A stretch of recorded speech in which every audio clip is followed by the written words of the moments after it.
It says I'm live. Can anyone hear me? Am I live? I don't look like I'm live on my other computer, so I'll wait a minute and see if it starts up.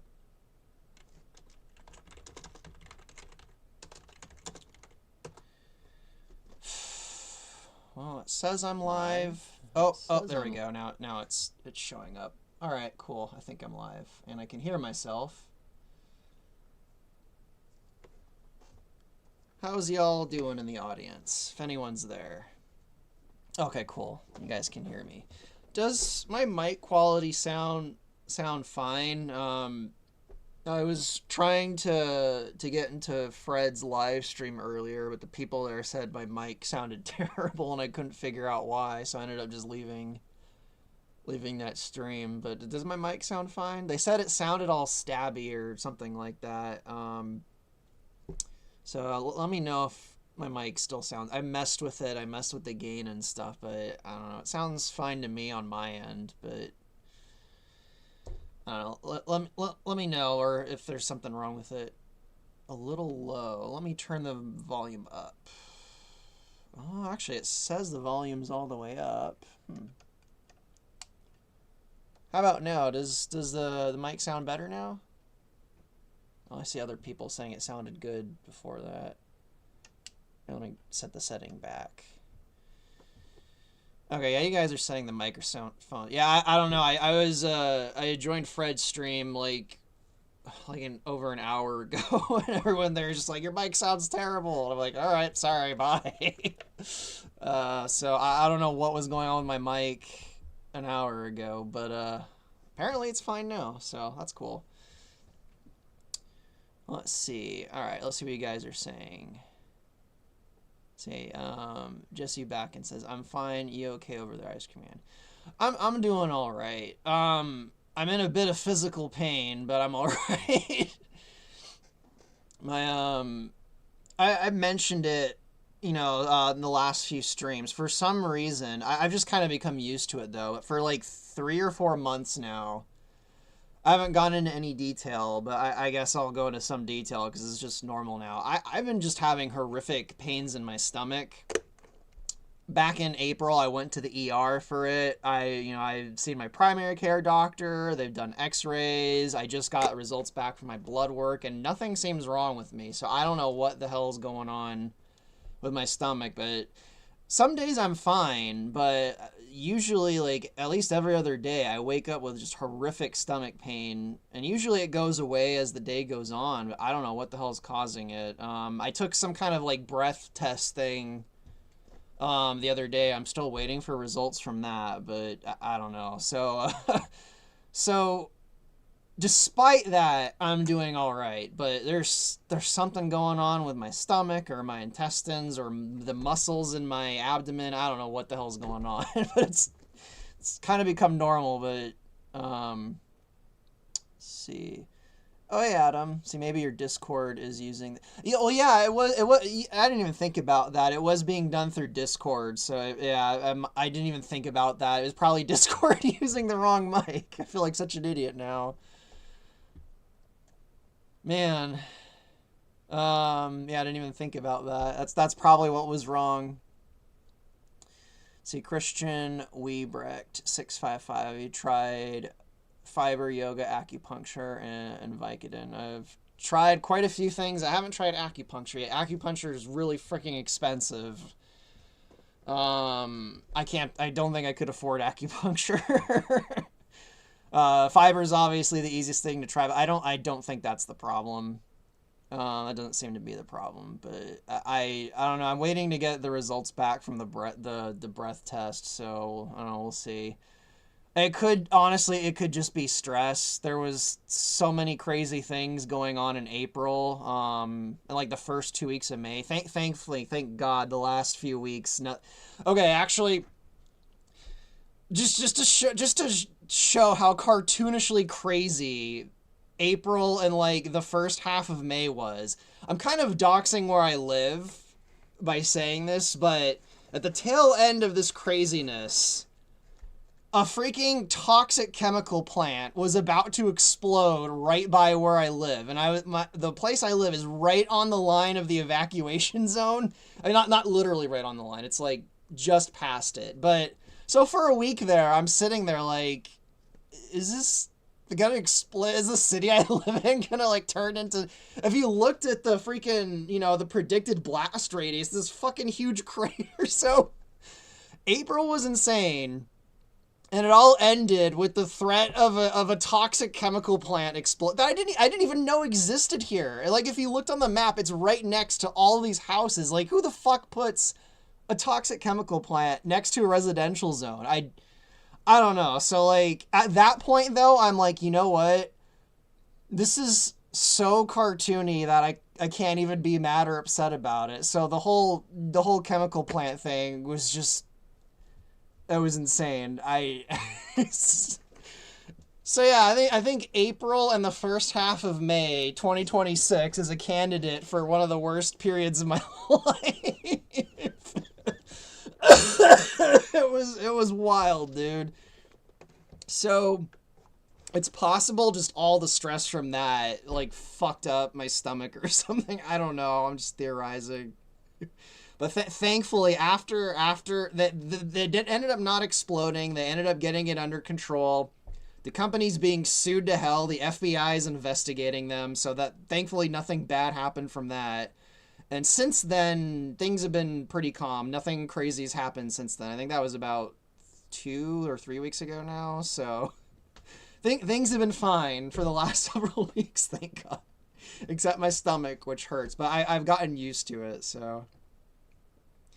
Oh yeah, oh, there was OBS. The little animation in the background. I thought I'd put some nice wholesome stuff on in the background, because that's probably the most wholesome thing I've ever animated. Although the next thing I'm animating right now, well, not literally right as we speak. The next thing I'm going to animate, which is probably gonna be next week. I'm still waiting for some of the voices to come in, though. I'm going to animate Fox finally confronting Shears in person. I know all you guys want that, so that's the next thing. It's the next thing I'm doing. So that's a lot less wholesome. It's a little more intense, but... Let's see, Strasberg Production says, do you think when you feel better, you could do a Blender animation request stream, please? I don't know if I really have the time to do people's requests. I don't animate in Blender, I animate in Maya. I mean, I use Blender when I can, but all my animations are done in Maya. Pantsless Nance. Everyone, give a shout out to Pantsless Nance, who's actually been helping quite a bit with Event Horizon lately. He did the whole freaking overhaul of the HUD. He got the somersault working. I know you done something else. What else did you do? Oh, he's working on the checkpoints right now. Finally, I've been trying to get checkpoints to work for years. He's pretty sure he's on to something to get checkpoints to work, so we might finally have checkpoints in the next month or two, which will be really awesome. So shout out to Pantsless Nance. For some reason, I keep wanting to call you Pointless Nance. My brain, or I don't know if I have dyslexia or something, but I keep reading it as Pointless Nance. Yeah, he's been really helpful, and I have a feeling he's going to continue to be helpful for the foreseeable future until I burn him out. Like me, I'm really burned out right now. So I feel like I was answering... Oh yeah, you actually asked me a question. How do you see this game evolving over the next year? I presume you mean Event Horizon. Well, I'll just keep making the Star Fox 2 levels and animating cinematics. I'm really, really trying to push the voice actors to finish, their lines for all the Lilat Wars levels and the Soria levels. So hopefully there'll be more voice levels soon. I'm trying to do as many of the cutscenes as I can. I honestly, with all the crazy shit going on, I should have just stepped away and taken a break. But I was an idiot and I did the exact opposite. I fucking doubled down. Like, I'm gonna work even more, and I'm gonna work on more things that, like, I've been working on the battle-based meteor level and 3 completely separate animations all at the same time because I'm fucking insane. What I should have done is just taking a break for like 2 months, but no, I'm crazy. Codeman says Pantsless did 3 years worth of coding in 2 months. Yeah, he did a lot in just two. I think it's 2 months. I think he showed up about 2 months ago, maybe 2.5 months. I think I feel like he showed up just before everything started going to shit and with my health and stuff. I think he was around, but he hadn't like actually like he'd been saying he was gonna do stuff, but he hadn't like proven himself in air quotes yet. But I feel like I remember him around a little longer than 2 months ago. He'll correct me if I'm wrong. See, checkpoints are awful with mission layout structure. Yeah, it's the engine just didn't have any kind of checkpoint support, which I've always thought was really weird. But I don't know. It sounded like you got something. You're on to something. So, see, Strassa. Wow, ICM. You need a breather. Well, thankfully, I mean, I say thankfully. The weather's getting warm here, so I'm finally gonna be able to go to the beach. I think that'll be nice. I love going to the beach, and I haven't really been able to go because despite the fact that the rest of the world seems to be on fire, it's been really cold here. Like, it's been strangely cold here for months. It's normally pretty hot this time of year. I usually start going to the beach in May. But we're like, what, almost halfway through June now, and today's the first warm day. And tomorrow's supposed to be warm, so I'll probably be going to the beach in the next few days, and I'll get a breather there. I was just gonna say I'm not working, but I am working on something this weekend. It's not related to Event Horizon. Actually, I'll go ahead and show that now. Another thing I'll be working on this weekend is I'm making a little trailer for this. Let me get the little animation out of the way. So, brief little tangent. Estelle and I have done a third plushie. This time we didn't go with Makeshift, though. We kind of sort of started our own company. But, of course, I don't know why our adventures in making plushies have just been cursed each and every time we've done it. And we launched this, I think, like 2 weeks ago now. And the whole website ended up getting fucked up. And it fucked everything up. It's all working now, though, but we're trying to start like a little plushie company, and we're gonna just keep making plushies every now and again. But it kind of depends on this actually being a success. So if you guys are interested in that, we got this new plushie that I designed, and it's actually got Estelle's voice in it too. Like if you squeeze it, it has voice clips of Estelle. I'm making a trailer for it right now, which I'll hopefully have done by Monday, but I might not have it done by Monday. But if this does well, then yeah, we'll keep doing more plushies every now and again. It's going pretty slow though, so I don't know how well it's gonna do. But I blame that on the website getting messed up when we launched it like 2 weeks ago. So now, trying to make up for it by doing some advertising. But yeah, and if this is a success, we'll do plushies other than legally distinct Crystal too. We'll maybe do some other ones from other legally distinct Star Fox characters. I know we're gonna do a Norrin plushie if this does well. So yeah, if that looks interesting to you, there's the third Crystal plushie, and it's got a little voice in it too. So I will go ahead and put the link to that in the chat if you guys are interested. Where is it? There it is. It is the Crystal Com plushie. So there you go. Is that? Oh, did I give you guys the right link? Okay, yeah, that was the right link. So, if that's a success, then we will have our own little plushie company right now. Oh, hey, Kyle's in the chat. Hey, Kyle. I was just talking a minute ago about how we're doing the Fox versus Shears animation next. I was waiting for you and wow, for a second there. I was just talking to him an hour ago. Alex Ross. I was just telling them how, once your guys' lines come in the next few days, I'm gonna animate. I'm finally gonna animate the confrontation between Shears and Fox. I'm really looking forward to that. Yeah, so anyway, let me go look at the chat. Let's see. Well, of course it zoomed all the way down. Okay, there's the checkpoint thing. Let's see, JT Lego, out of curiosity, how far ahead do you plan the story stuff? Like, do you have this planned, written for future campaigns already? Or are you focusing on polishing the 2, 3? I've got... Let's see if... how should I put it into words? I have everything planned out, but I don't have, like, every single specific line of dialogue set in stone. In fact, I usually change the dialogue when it comes time for me to actually work on it, and then I let the voice actors change the dialogue too. So, like, everything's planned out. Like, even, I'm talking about the Shears versus Fox scene. Originally, it was going to have pretty much no dialogue in it at all, but I had a dream last night, and I'm like, no, I need to have Fox say a little bit more, and Shears say a little bit more. So...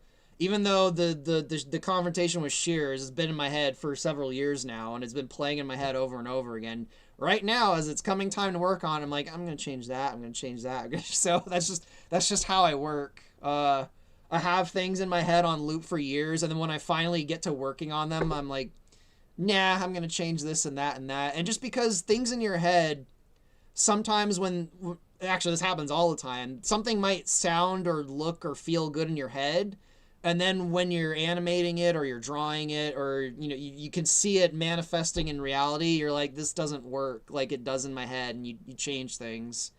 So to answer your question, yeah, it's all planned out, but no plan survives contact with the enemy, so it'll probably change. Codeman says, chicken walkers when? Oh, the chicken walkers will show up eventually. I don't know when exactly, but they'll show up eventually. Robot Coffin. Genuinely excited for a Norm plush. I am too. I hope we get to do that. Well, it'll happen someday one way or another. I don't know if it'll be anytime soon, but I would like a Norm plushie. In fact, in August, I'm talking with Thea this weekend.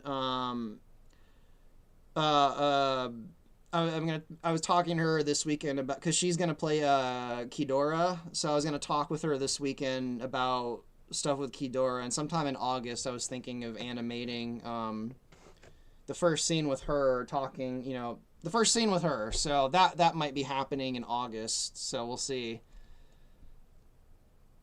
Austin McLeod. Hey Austin, I haven't seen you in a while. Another fine addition to my collection. I know that's a Star Wars reference, but I think I'm missing what that's a reference to, or did I say something that's a reference to? So, I don't know, I must have missed something. Let me go look through the chat. Codeman knows who Kidora is. Most people here probably have no idea who the heck freaking Kidora is, but they will eventually. See, Pedro Rodrigo says, get adequate rest and organize your ideas at a steady pace. I've got all my ideas organized already, but yeah, as for pace, I'm kind of going at a breakneck pace. See, Comfy Koopa. I thought the mechs were the chicken walkers. No, the chicken walker is the prototype that Faye built. The mechs are like the kind of finalized. I say finalized, but she still updates them as time goes on. But the mechs are like the 1.0 version of the walkers. The chicken walker is the prototype. Let's see. Sparks Gaming says, "Hey, Ice Cream Man, when are you going to add more dragon characters to the Star Fox?" I presume you mean other than Dracor, or did you just mean Dracor in particular? Because he's been in the game. You can go... He's the final boss in Saria. You can go fight him right now if you want. Sigma Sensors. It's funny because I think most people in the chat have no idea like what Sigma or Kidora is. And they see Sigma and they probably think like the internet meme. It's funny to me to see Sigma sensors activated. See, General Grievous collecting lightsaber. Yeah, I know that that's a reference to. I just don't know if that was applying to something I said or something. I don't know. That went over my head, I guess. See, Dr. E Magic says, "Hey there, how are you feeling today?" I'm great, except I'm exhausted and my tummy hurts. But other than that, I'm great. Like the last like 2 weeks have finally calmed the hell down, so I've gotten a bit of a break. Let's see. They see phase walkers. Demand appears. They sell the chicken walkers. See, Tantum Dick Verbo asks, "What's your favorite official version of the R-Wing model?" For me, it's the Zero model. I like the Adventures one the best, probably. Assault is probably a close second. Actually, for some reason, I've never liked the 64 design. I don't know why. In the original 64, I didn't like it. In Zero, I didn't like it. Something about the 60... I love the original one from the SNES too. For some reason, the one in 64 I've never liked, even when I was a little kid. Something about that R-Wing just doesn't jive with me. Like, it's not like a terrible design. It just doesn't work for me for some reason. I like all the other ones except the one from 64. See, Fat Cat IDK, same, tummy hurts every morning. Yeah, sometimes I'll wake up without any pain. Almost every morning now, I wake up with just horrific stomach pain. I'm waiting for results from like a breath test thing, but you know, my blood work came back. Everything's fine. I went, you know, I got x-rays. Everything's fine. So I don't know what maybe I'm allergic to something. I don't know. Maybe I should ask to take an allergy test. Something for almost 3 months now. Like, I don't know what the hell's going on with my stomach. Basically, since right, like, the very tail end of March, it started hurting. And then in April, it was just horrific stomach pain all throughout April. And then it calmed down a bit in May. And now it's just daily life for me now. My stomach just hurts for some reason.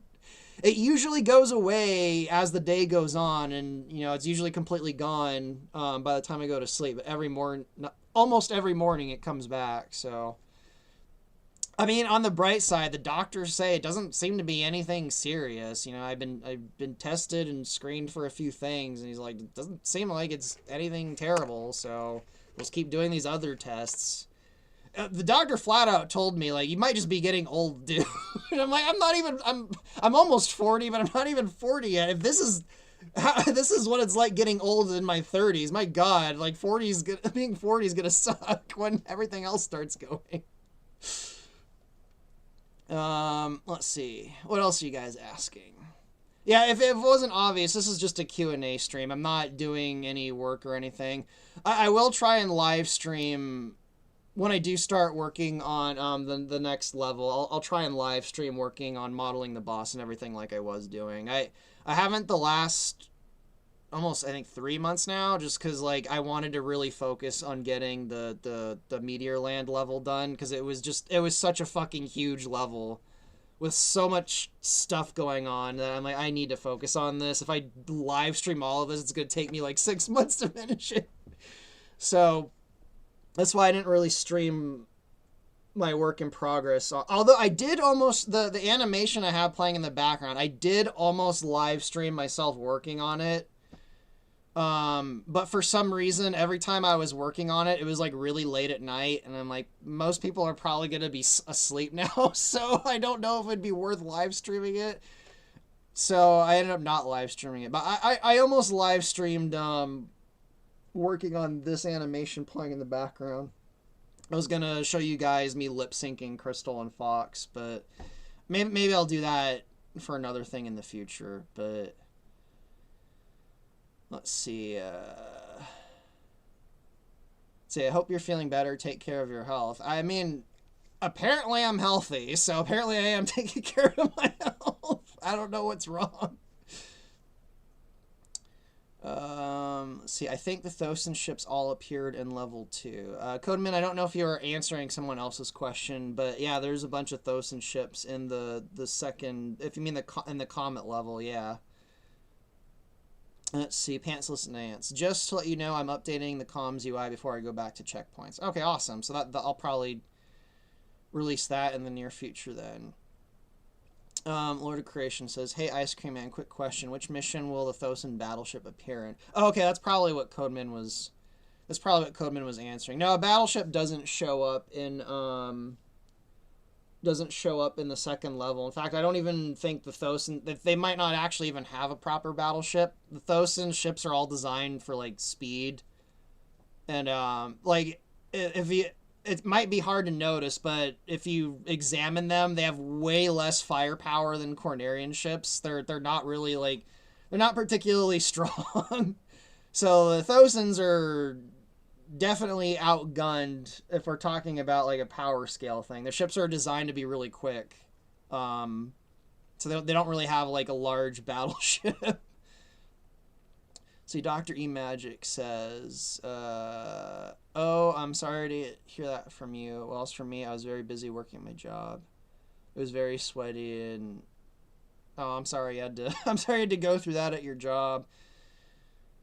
That always sucks. I back in 2013 or 2014, I was working at a warehouse that had no air conditioning at all, and in the summer we had like a giant, like one of the giant fans that's like on a stand, but it didn't do shit, so I was sweaty as hell working in that warehouse. Thankfully, they ended up moving to a completely different warehouse that had industrial air conditioning, but for like the first 2 summers there, that was not fun working in a warehouse with no AC.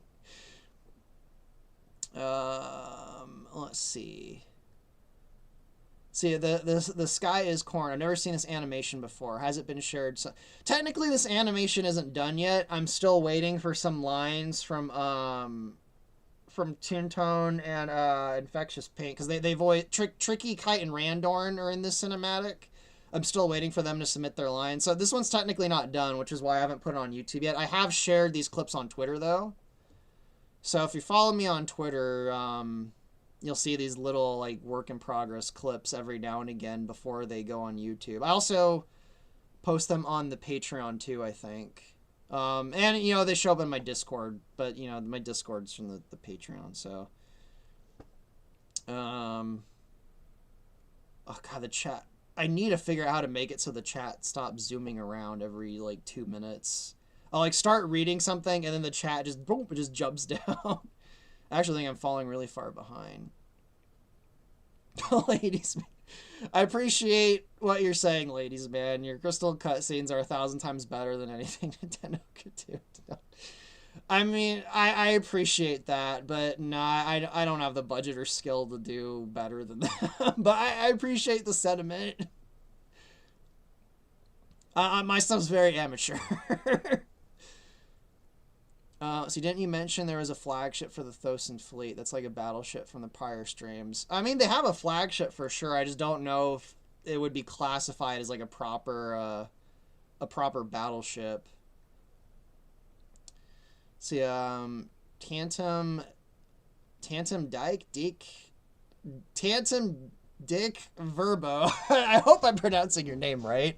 That cutscene, a fox catching Crystal on a free fall and pulling up just in time, legit blew it. Yeah, that one was a lot of that one. That's another one of those things that was playing in my head over and over and over again for years. That, and of course, when I made it, I changed it a little bit. That was one that I couldn't wait to do, and I finally did it. It was playing in my head for years. Although, again, the thing that changed is originally that final fight with Dracor, you know, when Crystal's falling. It was originally going to take place at Warlock Mountain and not under Dragon Rock. So the location that it all took place in changed. But the scene is mostly the same that was playing in my head, where she's falling and then he catches her and they almost kiss and then, oh, no, they get interrupted. Although another difference in the original scene when it's playing in my head, originally they landed before... Originally, they were going to land before They started to kiss, and then Dracor was going to destroy Fox's Arwing.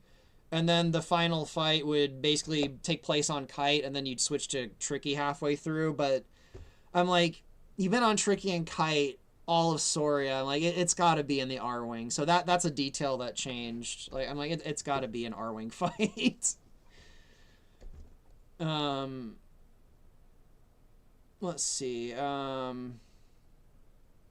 Ladies Man says, did Nintendo hire all the people modding Unreal Zelda? Do you mean for the new Ocarina of Time remake? I mean, actually, I've got to say, even though we haven't really seen much, the Ocarina of Time remake is looking all right. Hell might freeze over with that one, and we might actually get a shockingly decent remake of Ocarina of Time. Same thing with the Zelda movie. Like, we don't have much, but everything I've heard and seen about it so far is not looking bad. So honestly, guys, we might have some Zelda content in the near future that actually I might check out someday. I mean, it could end up being terrible because, you know, we haven't seen a bunch, but so far, I don't know.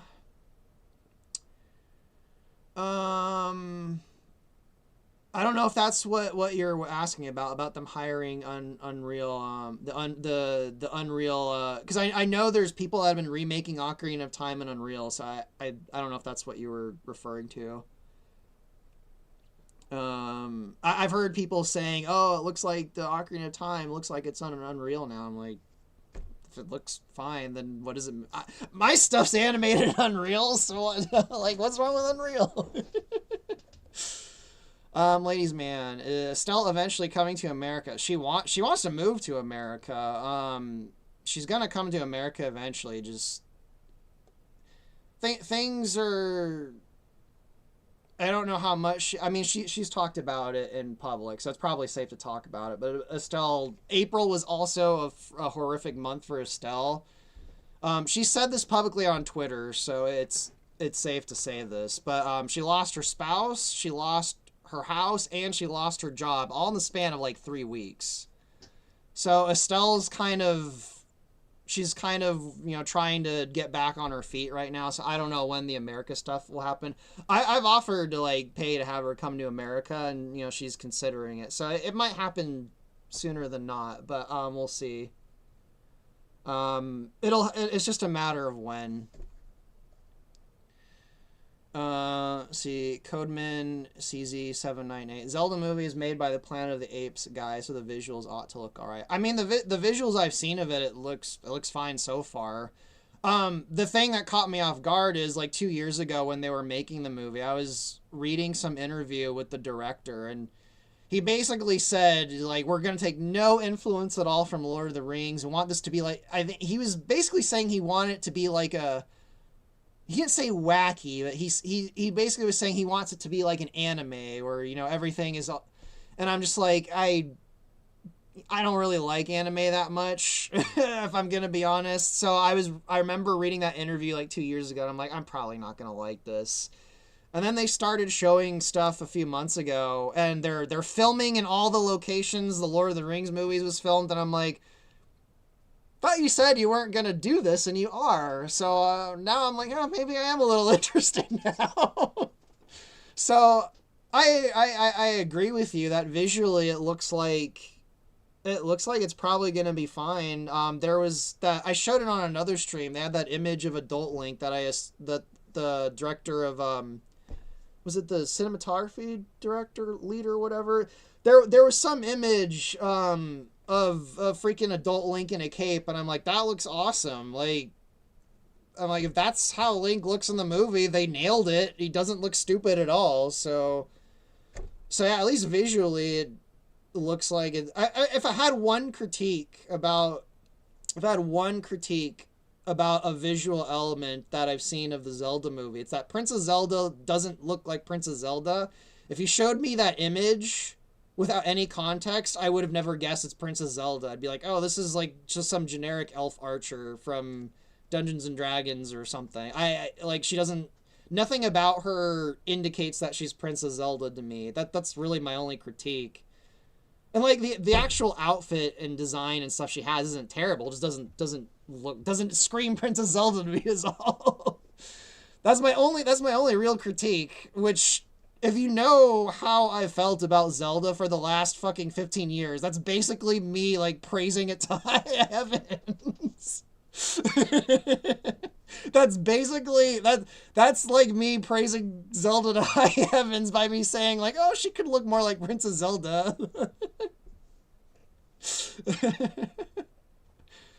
um let's see, Green Dragon Orb 45. That's kind of sad. I got into Zelda because I grew up on Lord of the Rings.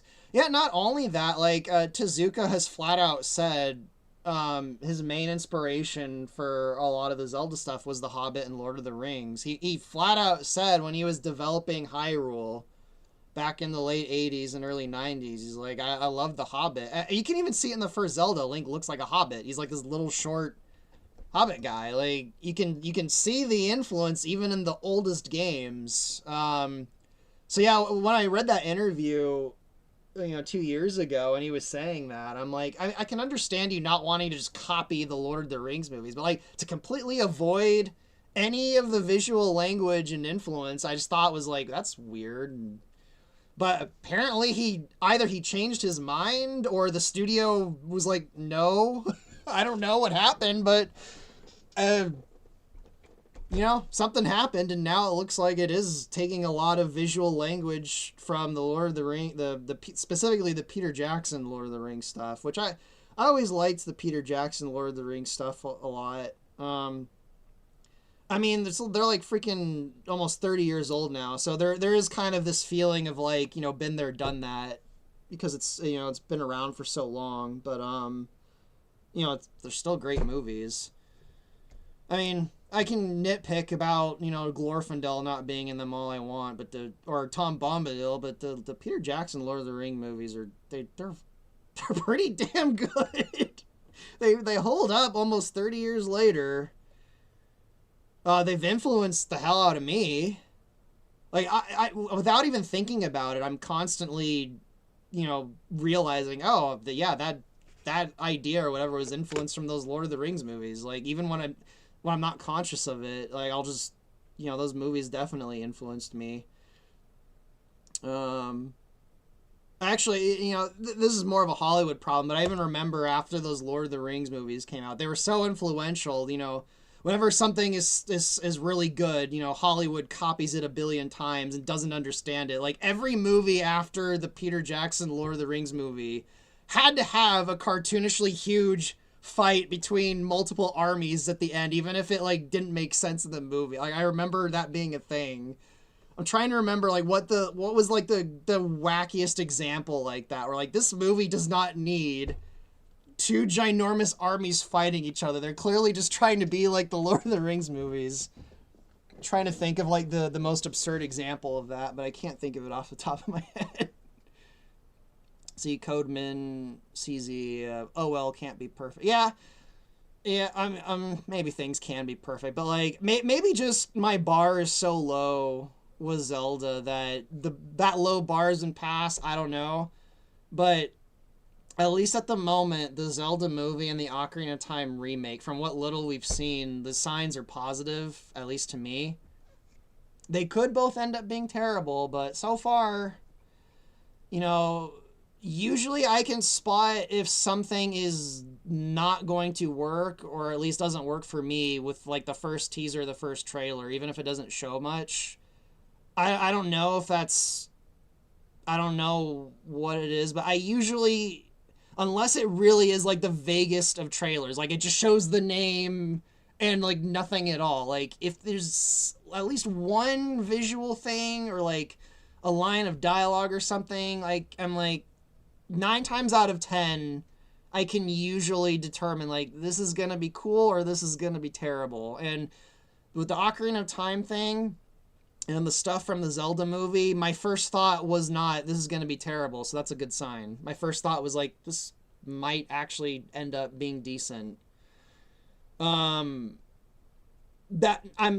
I am wrong. One example of when I was horribly wrong was actually Star Trek Lower Decks. When I heard about that and I saw I saw some previews and scenes from the Star Trek Lower Deck show. I'm like, this is gonna be fucking horrible. Like, I was like, this Star Trek show is gonna be terrible. And I stayed away from it for a few years, and just a few months ago I watched, I'm like, I'll give it a shot.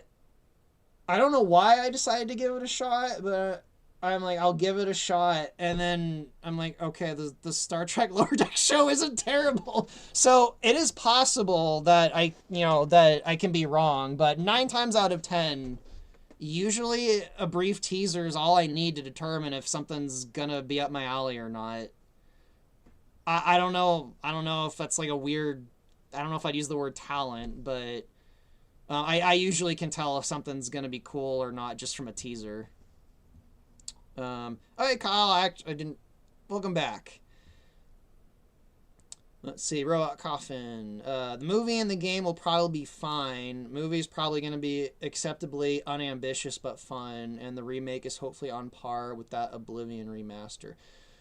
I mean, we'll see. Like I said, we don't have a lot to go on, but everything I've seen doesn't seem bad. So that, again, from me, that's me giving high praise. If you know anything about how I feel about Zelda, that's basically me giving high praise. So you think we're gonna get a Majora's Mask remake? Yeah, obvious. Like, Ocarina of Time is such a juggernaut of a game. It's going to sell well, even if it's bad. So there's gonna be a Majora's Mask remake eventually. Like, there's no doubt. Like, Ocarina of Time is one of the most popular games ever made. Whether it deserves it or not is another question. I think Ocarina of Time deserves it. Ocarina of Time is a shock. Obviously, it's aged. There's elements about it that don't quite hold up, especially if you're not from the time period it came out in. But if you look at it in the context of when it came out, Ocarina of Time really is like it's shocking. Like, if you go back to the 90s when all those 3D platforming games were being made, like, most of them sucked. It's the fact that Ocarina of Time is as smooth as it is, even though it has like it's 12 frames per second, so I guess it's not smooth by modern standards, but the fact that like it's as smooth as it is for a game from 1998 it's like a miracle. Like, Ocarina of Time is it shouldn't exist, basically.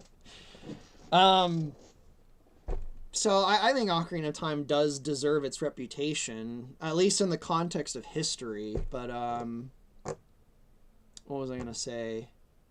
I forgot where I was going with that, so I don't know if I answered a question. I forgot where the hell I was going with that. I just realized the little video playing in the background is all like really big. You guys probably can't even see it all, so I'll shrink it a little bit. Yeah, I'm not even bothering making the background neat today. It's just a super casual stream.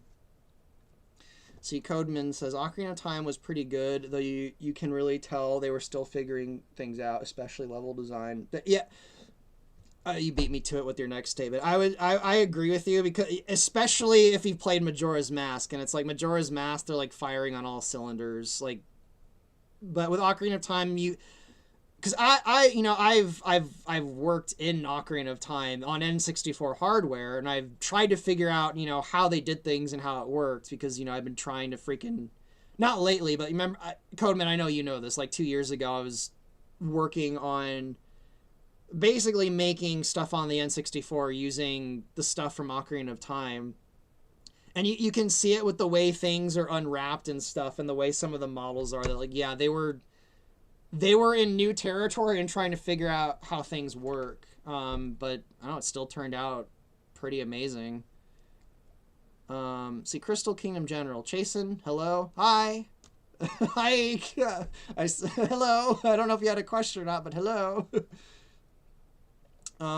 See, Antono Skew 1701. Why people complain about Adventures being a Zelda clone, while you got on PC lots of similar CRPGs and FPS games.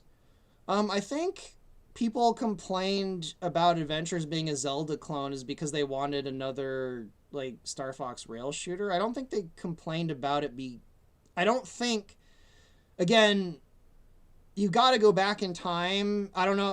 I don't know if you were young and you weren't alive when Adventures came out, but when Adventures came out, most people seemed to like it.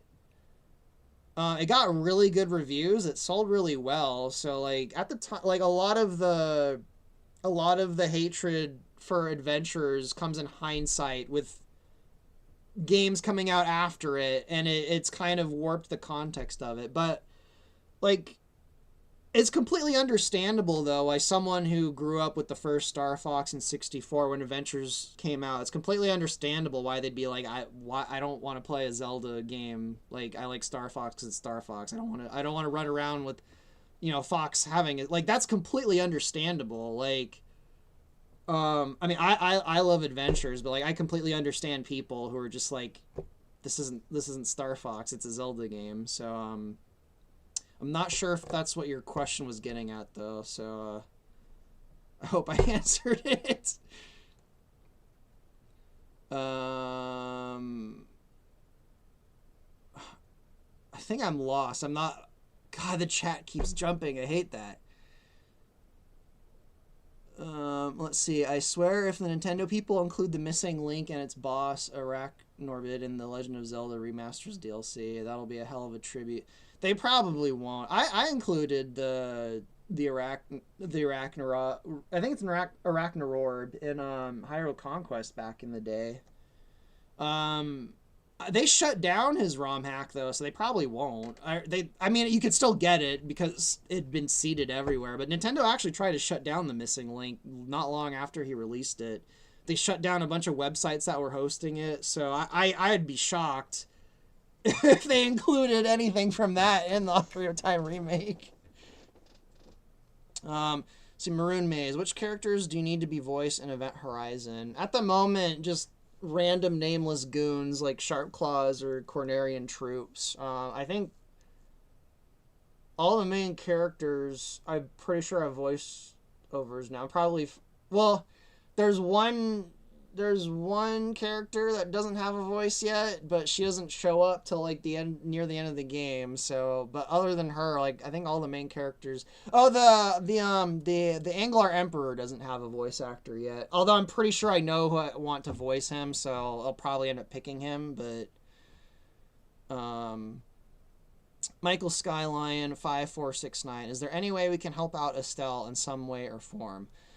Other than like just encouraging her, like encouraging her that she's doing a great job in Event Horizon and the other things she's doing voiceover work in. Like I was saying earlier in the stream, this plush, like buying this plushie thing will help technically help her a bit. It'll help me a bit too. And I don't know if you like plushies. If this succeeds, then we're just gonna keep making more plushies like every year. But definitely that's one thing you can do to help her. Just, sending her some words of encouragement, letting her know she's done an awesome job in Event Horizon, and you look forward to hearing her more. She's now doing voiceovers in Drone Commander, so she's branching out into non-Star Fox stuff, letting her know that's cool. Like, just letting her know she's loved. That'll help her out. If you work for a company in the UK that's looking to hire people with her skills, not even just like voiceovers, like just like an actual, like if you work for a company that like sells video game accessories and stuff like that, she's got skills in marketing and selling that. If you're looking to hire, she's looking for a job doing that. That would probably help her the most. So yeah, those are a few things that could probably help her. See, Chasen, I do have a question. You'll need to scroll up to find it. Yeah, the chat probably jumped down. Let me scroll up and see if I can find it. I see you saying tantrum. I couldn't have worded it any better. Was that the question? That's probably really. Hey, Chasen, see Matt. I'm seeing other things you said, but I'm not seeing your darn question. Is it that far up there? Okay, I think I found it. See, hey, Ice Cream Man, will we have a level, perhaps level 4 of the Star Fox arc, where we play as a Cornerian army soldier, maybe Bill, and fight against the Star Fox team? Bill is going to show up in Star Fox 2, but you're not going to play as him. You're playing as the Star Fox team. So I guess half yes, half no to your question. And a bunch of people are trying to message me. To all the people trying to message me on Discord, I'm sorry I didn't notice you until just now. Oh, it's just someone telling me I'm live. Never mind, it wasn't someone telling me I was live.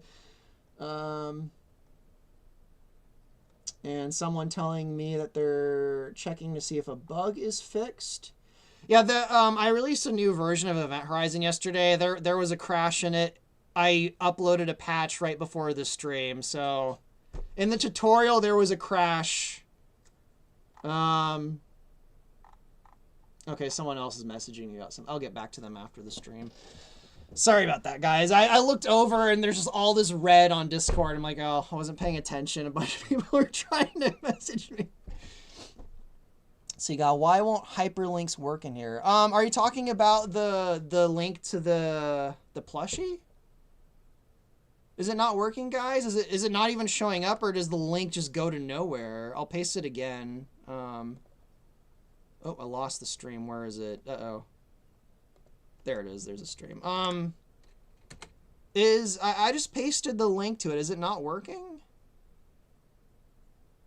Sparks Gaming. Did you see my question about Drake? Or no, I gotta scroll up. Darn it.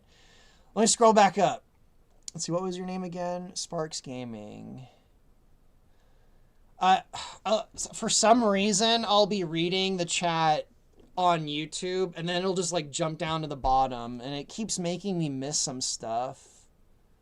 Oh, Sparks, I'm not seeing your question. I'm sorry. You might have to type it again. I'm not seeing it. Can I Control F? Let me Control F and see if I can actually search for...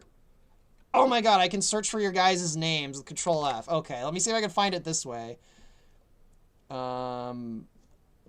Nope, it's only showing 2 things you said when I do that. I'm sorry. Just type the question to work. Or just type in the... Wow. Just type in the question again, and hopefully I'll see it. I'm sorry, guys, if I'm missing the questions. Okay, I see some people saying the link is working. Adam, is that what you're talking about the hyperlink not working? Or is it something else that you're referring to about hyperlinks? See, Crystal Kingdom General, I was wondering if we'd have a moment where the Star Fox team loses. Well, that happened in the Lilat Wars in the Space Armada level. Technically, the player... I mean, you can destroy the boss in that level, but you're kind of in a forced loss in that level, so... The Star Fox team definitely lost their plot armor in the Space Armada level, if you know what I mean. Someone died in that level, a member of the team, so... I don't know if it'll happen during the Star Fox 2 portion, but it definitely happened in the Lilat Wars, where they lost their plot armor for a level. Okay, I keep seeing people saying tantrum, and I only just realized they're referring to someone's username. I'm like, why does everyone keep talking about a tantrum? Like, and then I don't see anything about a tantrum. So I'm like, why is everyone talking about a tantrum? I just realized that was the name of a person that they're trying to refer to. Yeah, on YouTube, only the streamer is able to post links. I'm guessing Adam was trying to post a link and it wasn't working. Okay. So only I'm allowed to. See, Codeman says, I guess the Queen Cloud Runner's death is a lot. Yeah. Yeah, and the Soria. Yeah, the Soria, there's a forced loss there. Yeah, you don't even get the Spellstone in that level, too. You defeat the boss, and then you fail to get the Spellstone, and Kite's mother gets killed. Although that was in the original Dinosaur Planet game, so that wasn't an idea I really came up with. That actually was in the original Dinosaur Planet game. But yeah, that's technically that's a loss where there's no plot armor, and a main character dies, and you technically can't accomplish your objectives in it. So yeah, that happens twice in Event Horizon so far. Let's see, Ice Cream Man, quick question. Have you seen the recent stream by Corey Loses for his own mods? I haven't seen any recent ones, but I do play Thrawn's Ascendancy every now and again. So I've played his mods, but I haven't seen any recent ones. I've been really fucking busy lately, honestly. I ought to show you guys how little I haven't gotten a new video game since before April. I probably should try and get some new games, and I've barely played any games since April. I've been playing Repel the Rifts every now and again. Other than that, I've barely been playing any games. Like, part of it is just I haven't really seen any new games that have caught my interest. And just again, I've been so out of it and busy lately that I just haven't really been in the mood to really play games. I've been watching TV a lot more lately. Like, I've never been a person to watch a lot of TV. I've been watching TV a lot more lately than playing games. I've been watching the fuck out of Burnout. I've almost finished it. I ended up really liking Burnout. The first season is not that great, but you could say that about almost every show from before 2010. So it's not really saying much. Let's see. I mean, yeah, but I like a level where the Cornerian army can stand on its own and even prove itself a match against the Star Fox team instead of every army of the Star Fox team. Well, if you're specifically referring to the Cornerian army, they might be able to defeat them in the right scenario.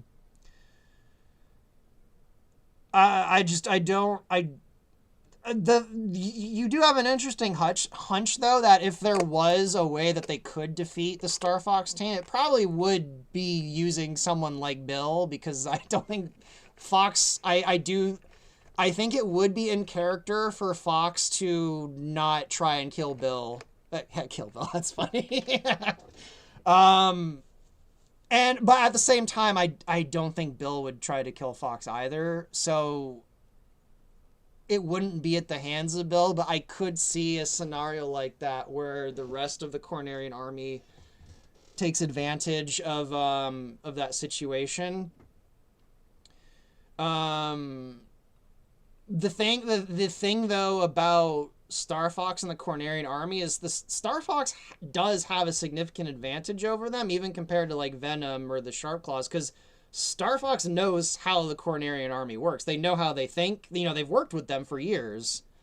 So they know how General Pepper thinks. Like they know they just have an inherent advantage over the Cornerians. But I've also said it before, the Cornerians are not the enemy for the whole campaign. Like, the enemy switches, I think, at the halfway point, maybe even a little bit before. So the whole Cornerians being the main villain is kind of a red herring. So yeah. Hopefully that answers that question.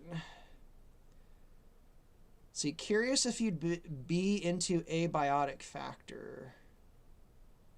I mean, I don't normally play survival games, but maybe I'll try it. Maybe I'll try it. Lately, most of the games I've played are like tower defense games. One of my favorite games I played this year, it's called Nine Kings. It's like this sort of roguelite card game where you're also building a city at the same time. That game's really cool. I've been playing Super Fantasy Kingdom came out. That a lot of the games I've been enjoying lately are like really, I want to describe them as like small indie games that have tons of replayability to them. Like even real-time strategy games lately, there was an update to there's a Starship Troopers RTS that came out a few years ago that I really liked. There was an update to it like a month ago, and I tried to play it 2 or 3 weeks ago, and I'm just like, I can't do this.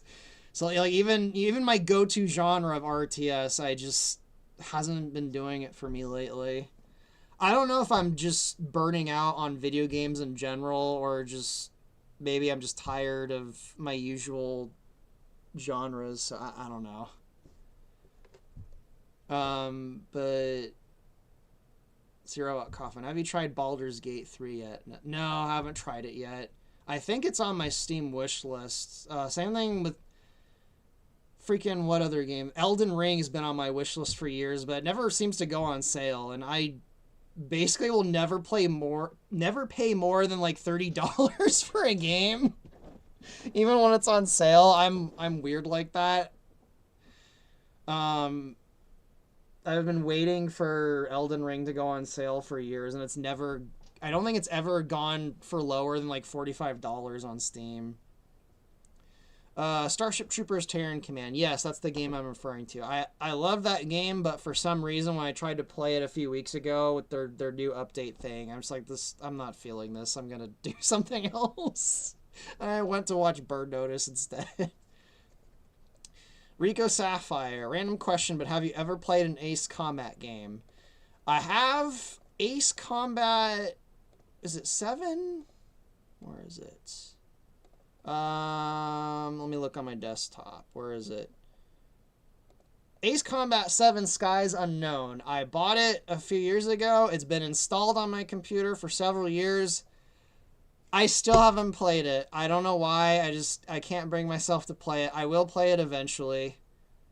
But I guess I played... Which Ace Combat game was it? Years ago, and I've never bought and played an Ace Combat game, even though I've been meaning to for like 25 years. Which one was it? I think it was Ace Combat 3. It might have been 4. So, I guess no, I haven't. That's a simple answer to your question. See, you're the person where people kept saying tantrum that they were referring to you.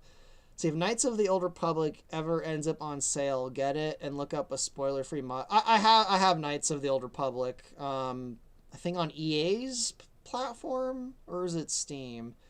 I have the original one on the Xbox too, and yeah, I've played mods on it, so I got it. Let's see. They're filming the Elden Ring movie in my neck of the woods.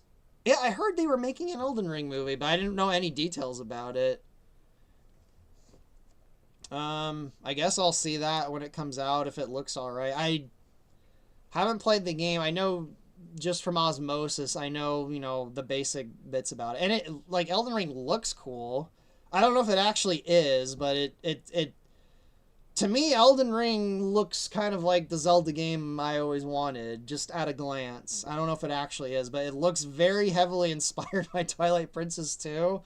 There's a few creatures and designs and stuff in it that really make me think they were inspired by Twilight Princess. I don't know for certain, but... see, question here. How do you like Star Fox 2 so far? Do you mean the actual Star Fox 2 on the Super Nintendo, or do you mean the Star Fox 2 I'm working on? I can answer both. I like both. Star Fox 2 is kind of hard to play because it's got a really crappy frame rate, but I still like it a lot.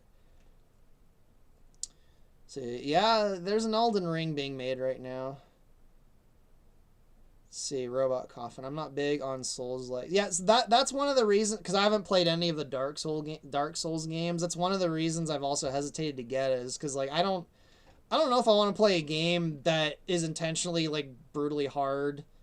Although I play roguelike games all the time where you're supposed to die over and over again, and so maybe I actually would really like it. I don't know. I'd have to play it, but it doesn't sound fun.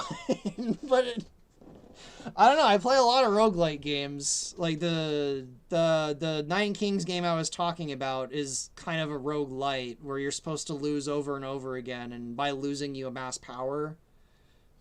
Super Fantasy Kingdom is very much a roguelite game where you have to lose almost on purpose to gain power in that game to get more stuff to build to make your city better on your next run. So, let's see. Crystal Kingdom says, Jason, you should play Ace Combat 7 when you can. Maybe I'll try playing it tonight.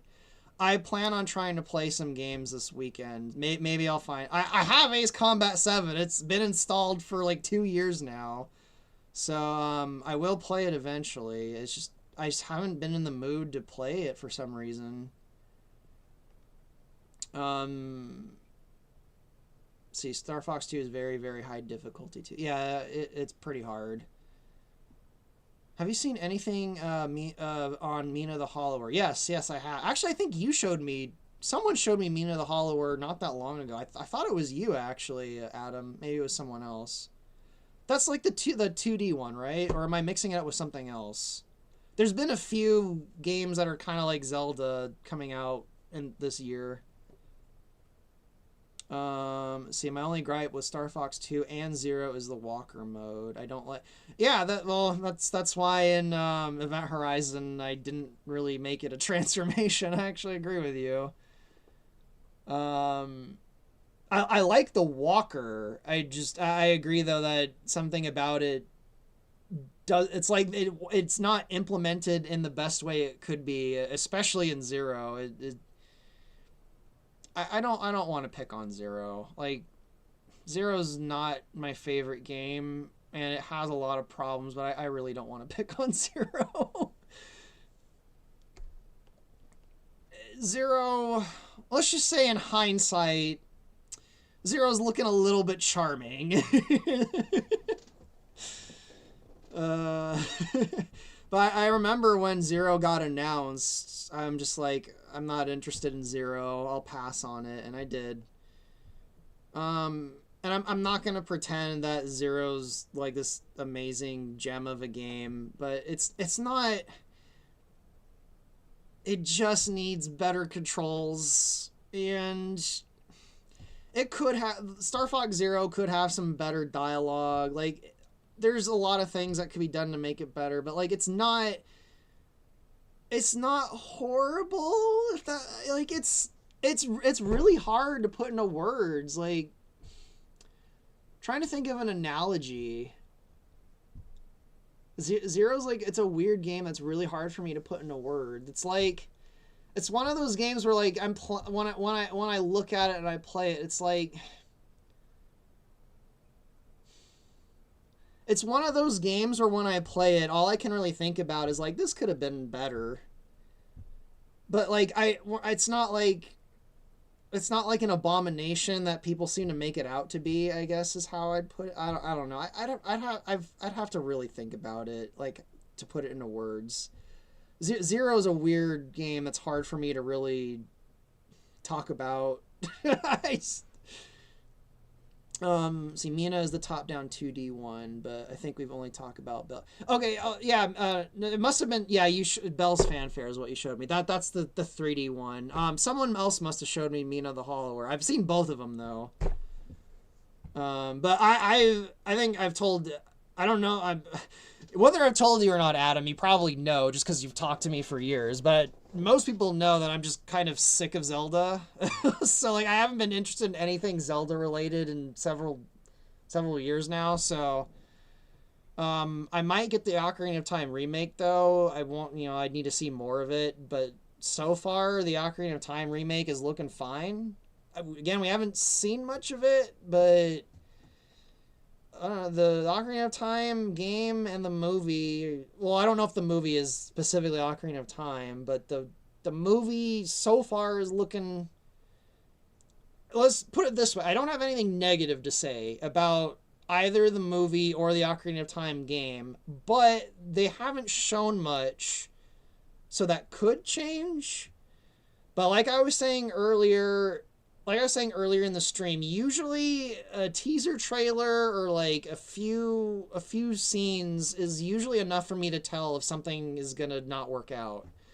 And I haven't gotten that vibe from either the Zelda movie or the Ocarina of Time remake yet. I haven't gotten that like gut feeling like this isn't working from either of those yet. That's a good sign. That could change, but it's a good sign so far. Which, again, if you know my thoughts on Zelda, that's the highest praise you could probably hear from me. I have not liked Zelda for quite a long time, so that's basically me saying, like, this is gonna be great, guys. I really didn't like the last few Zelda games at all, so. Let's see, what Sorry, my brain was going off on a tangent there, and then I kind of forgot what I was thinking about because I started thinking about Zelda again. Let's see. Codeman says, see, there are some interiors that have a model. There was a plan years ago. I'm guessing someone asked about oh yeah, I mean, if you know, I know you've been working in the engine lately, Pantsless, but Free Space by default's actually first person. So eventually I will have a cockpit view in Event Horizon, but like, you know, there's so many ships you can pilot and the cockpits are going to take a lot of work. So I'm kind of saving that for later. I'm kind of saving that for later. So eventually I'll do the cockpits, but for now it's low priority. And also, I hate the first-person view in Star Fox. I've always, in the original 64, I always hated the first-person view. I don't like first-person games in general. There's very few first-person games that I actually like. It's basically the first two Halos, and that's basically it. Like, something about the first-person view just never works for me. So it's not even like a Star Fox thing. I just don't like first-person in general. I've always felt this really weird disconnect in first person. It's kind of hard to put into words. It's more like this like feeling thing for me when it comes to first person views. I think the reason, I don't know what it is about the first two Halo games. I think it's just something about the way that's another thing that's hard to put into words. Like there's like this kind of like gracefulness to the first two Halo games, like the way things move and stuff just feels kind of right. It's really, again, it's one of those feeling things that for some reason when I played the first Halo, I'm like this is working for me for some reason. I kind of like this even though it's a first person shooter. And it was the same thing with the second Halo game too. So yeah, they'll be the first person cockpit views eventually in Event Horizon. See, the only thing I really need fixed in Event Horizon is the Lilat Wars R-wing flaps. They're not aligned properly. Yeah, I'll fix it. I know. I have the adventure. You can even see in the cinematic. I got the retrofit R-wing. The flaps are all aligned right and everything. I was saying earlier in the stream, the 64 R-Wing is like my least favorite R-Wing, so I'm just like, yeah, I'll do it later. Actually, well, you're probably gonna hate me for this, but I did realign them because in the cinematics with the 64 R-Wing, they're aligned properly. I just haven't ported it into the engine yet. Maybe I'll do it this weekend, just for you. See, I mean, you could probably have a single generic cockpit to start. You could probably even change the HUD to map onto the generic cockpit view. I mean, maybe, or just, you know, a first-person view where there's no cockpit, maybe, if people are fine with that without the cockpit. It's a setting that you can just go in and you can attach it to a key. So I don't know, we'll see. Eventually there'll be cockpits though. Okay, that question's to Codeman, not me. See, very based. Halos 1 and 2 are all top tier. Halo 3 has a great ending, but I mean, Halo 3 is fine. Halo 3 to me just doesn't have like the same, to me it feels nowhere near as like creative and interesting as the first two Halo games. Halo 3 like feels kind of just generic and kind of like going through the motions to me. It just doesn't feel as interesting. It's not like a bad game. It's just not as interesting as the first two in my opinion. Like Halo 2 is a lot of wacky, crazy creativity stuff in it. Let's see, can't fault you for that. You gotta decorate your favorite vehicle first. I mean, it's not, technically it's Rare's baby. They designed that R-Wing, but yeah, I think the Adventures one is my favorite. See, the key is the asterisk on the keypad. It's disabled by default, but it's, I know it's mapped in the game. Yeah. First person view with no cockpit is pretty common in flight games as an option. Yeah. Yeah. Free Space 2 does have VR support. Yeah. There'll be a day that people could probably play Event Horizon in VR. See, okay, different question, Chasen. How do you plan to write out the Asteroid Invasion arc, considering how in Assault it was rather linear? There's gonna be branching paths. I'm keeping to the rough outline of the original Assault game. It's going to have more levels that actually take place outside the Lilat system. There's going to be some tweaks and some differences and more detail, but it's mostly going to follow Assault. There's going to be something about the Aperoids that you could argue was implied in Assault, but it really isn't in Assault. There's going to be a character trait about them that people are probably going to think is different, and that's fair enough if they do. So there's going to be a detail about the Aperoids that you could argue is something I might have come up with that makes them a bit different than how they were. But as far as like the plot goes, it's relatively the same with, you know, a bit more detail. See, see, all else, Lamado, or is it Yamato Angelo? Mr. Ice Cream Man, please forgive my persistence with the following question, but I'm interested in knowing where or what role General Pepper plays in the events of Star Fox 2. He's kind of a central figure in it. He hasn't shown up yet, but he shows up and he plays a role. I don't want to spoil it yet. I really don't want to spoil it because I do think I have an interesting thing with one of the characters that's related to General Pepper and what's going on that I don't really want to spoil. If you really don't care about a spoiler, I'll maybe private message me and I'll maybe answer that. So Halo 2 is my favorite game. People might be surprised at it. No, Halo 2 is one of my favorite games. Not recently. It's more like 4 or 5. Probably in like 2021 or 2022, I replayed it. I'm like, this game is so fucking awesome. I played the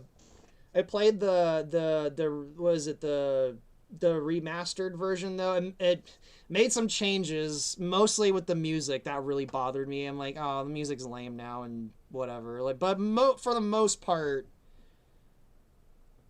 oh no, actually, now I'm thinking about it, there was a few other things in it I thought were just fucking weird, unnecessary changes. But for the most part, the Halo 2 remake was fun to go through again. There were points where I ended up pressing the button to switch back to the original, mostly because the music. I don't like the music changes they made in the Halo 2 remaster. I understand why they made them, because it was a licensing issue. They couldn't legally redo the original music, which is a shame. Although I don't know why. Like, I feel like what was the band that did some of, was it Incubus, I think, that did some of the original music? I think it was there's another, I'm struggling to remember. I get it was a licensing thing, but like, I'm sure they would have let you guys renew the license. Were you that fucking cheap? Like, come on. Anyway.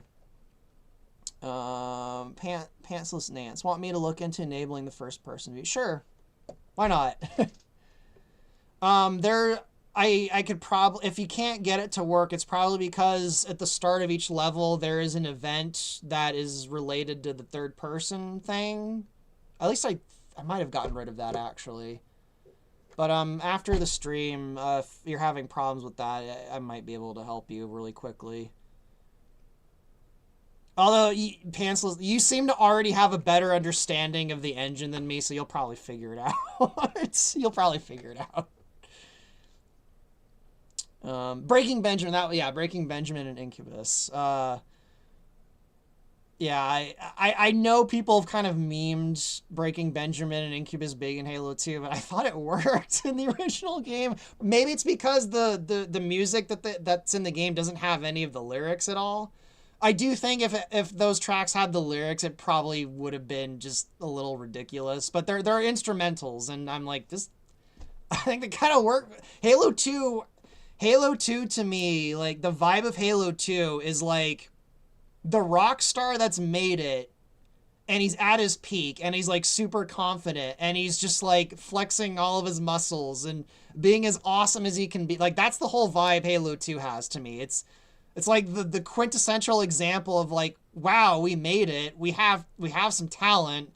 Let's try and show it off as much as we can. And then all that's just kind of gone in Halo 3. I think they were probably burned out with Halo 3. But like the music in Halo 2, I think really reflects that kind of attitude that the game has. Let's see. I saw another question that is getting lost. Okay, there's the Aperoid question. I think it was before that. I know that there was one or two people that asked a question earlier that I missed. So if I missed it, go ahead and ask it again. Hopefully I'll see it. See, Robot Coffin. My issue with the Master Chief Collection. That's what it was called. Yeah, with the Master Chief Collection was the cutscenes. Yeah, in the Halo 2 one, there was that weird ass cutscene at the beginning with the Arbiter that. I don't know what that was all about. I don't know if that specific one you're talking about, but see, either everything had to be way too much lens flare, looked wet or too dark, or had this unnecessary simulate. Oh yeah, the fucking shaking. That was so common in the early 2010s. Yeah, I agree with you with that. Yeah, like I was saying, there's a few things in the remastered collection that I felt were just unnecessary, but.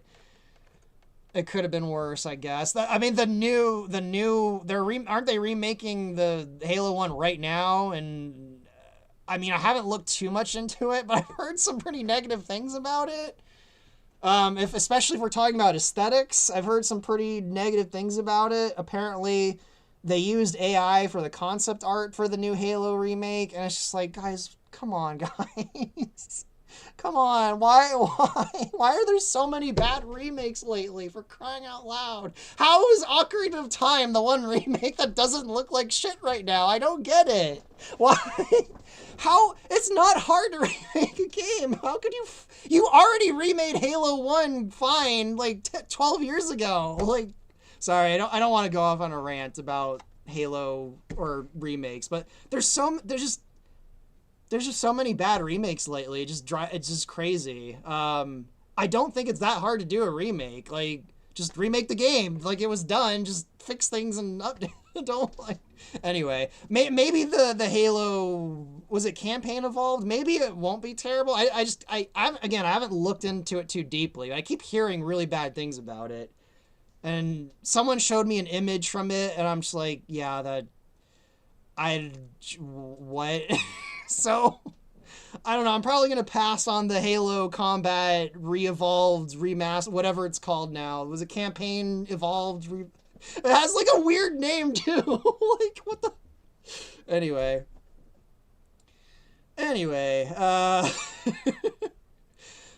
if any of you guys are looking forward to the Halo remake, I apologize. I don't want to ruin your fun. It doesn't sound that great. Jeremy Gaming. The Code Veronica remake is looking good. I haven't watched the trailer for that yet. My experience with Code Veronica is I played it on the Sega Dreamcast for about 15 minutes and then I never finished it. I have Code Veronica, but I never finished it. It wasn't even because I hated it. I just set it down and I did something else and I never came back to it for 25 fucking years. Oh, man. See, the current Halo series is being headed by 343 Halo Studios. They've been terrible at making Halo games since they started. None of them are canon. Yeah, I didn't even bother. Again, from word of mouth and from what I saw, I didn't even bother with Halo 5. I did get Halo Infinite. I thought Halo Infinite was pretty mediocre, if I'm being kind. I didn't completely hate Halo Infinite, but I don't know. Halo Infinite is just kind of just, whatever. It has a very, like, whatever feeling to it. I generally don't like open world games. It was, thankfully it wasn't like a completely open world game. Like there was structure to it, but it was kind of open world. I like the grappling hook thing. That was kind of cool, but like for the most part, yeah, Infinite just felt just really just kind of meh.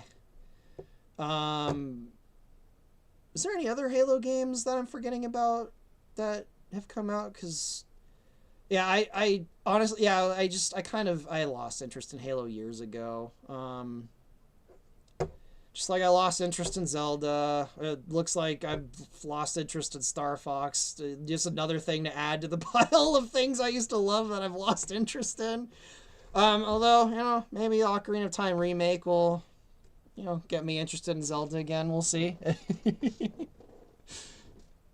See, honestly, the Halo remake and Star Fox remake seem to be built on the same design philosophy. That's not a compliment. I mean, again, I haven't really looked very deeply into the Halo remake, but if what you say is true, then yeah, I agree with you. Like, if you're gonna remake something and you're gonna change it that much, just make a new game or reboot it with a different story. Like, if you're gonna remake Halo or Star Fox 64 and you're going to change that much about the characters and the things going on, just remake Halo with a brand new, it can even borrow some elements from the first Halo game. Same thing with 64, it can borrow some elements from 64. Don't market it as a remake of Halo campaign whatever or Star Fox 64. Market it as, this is our reboot.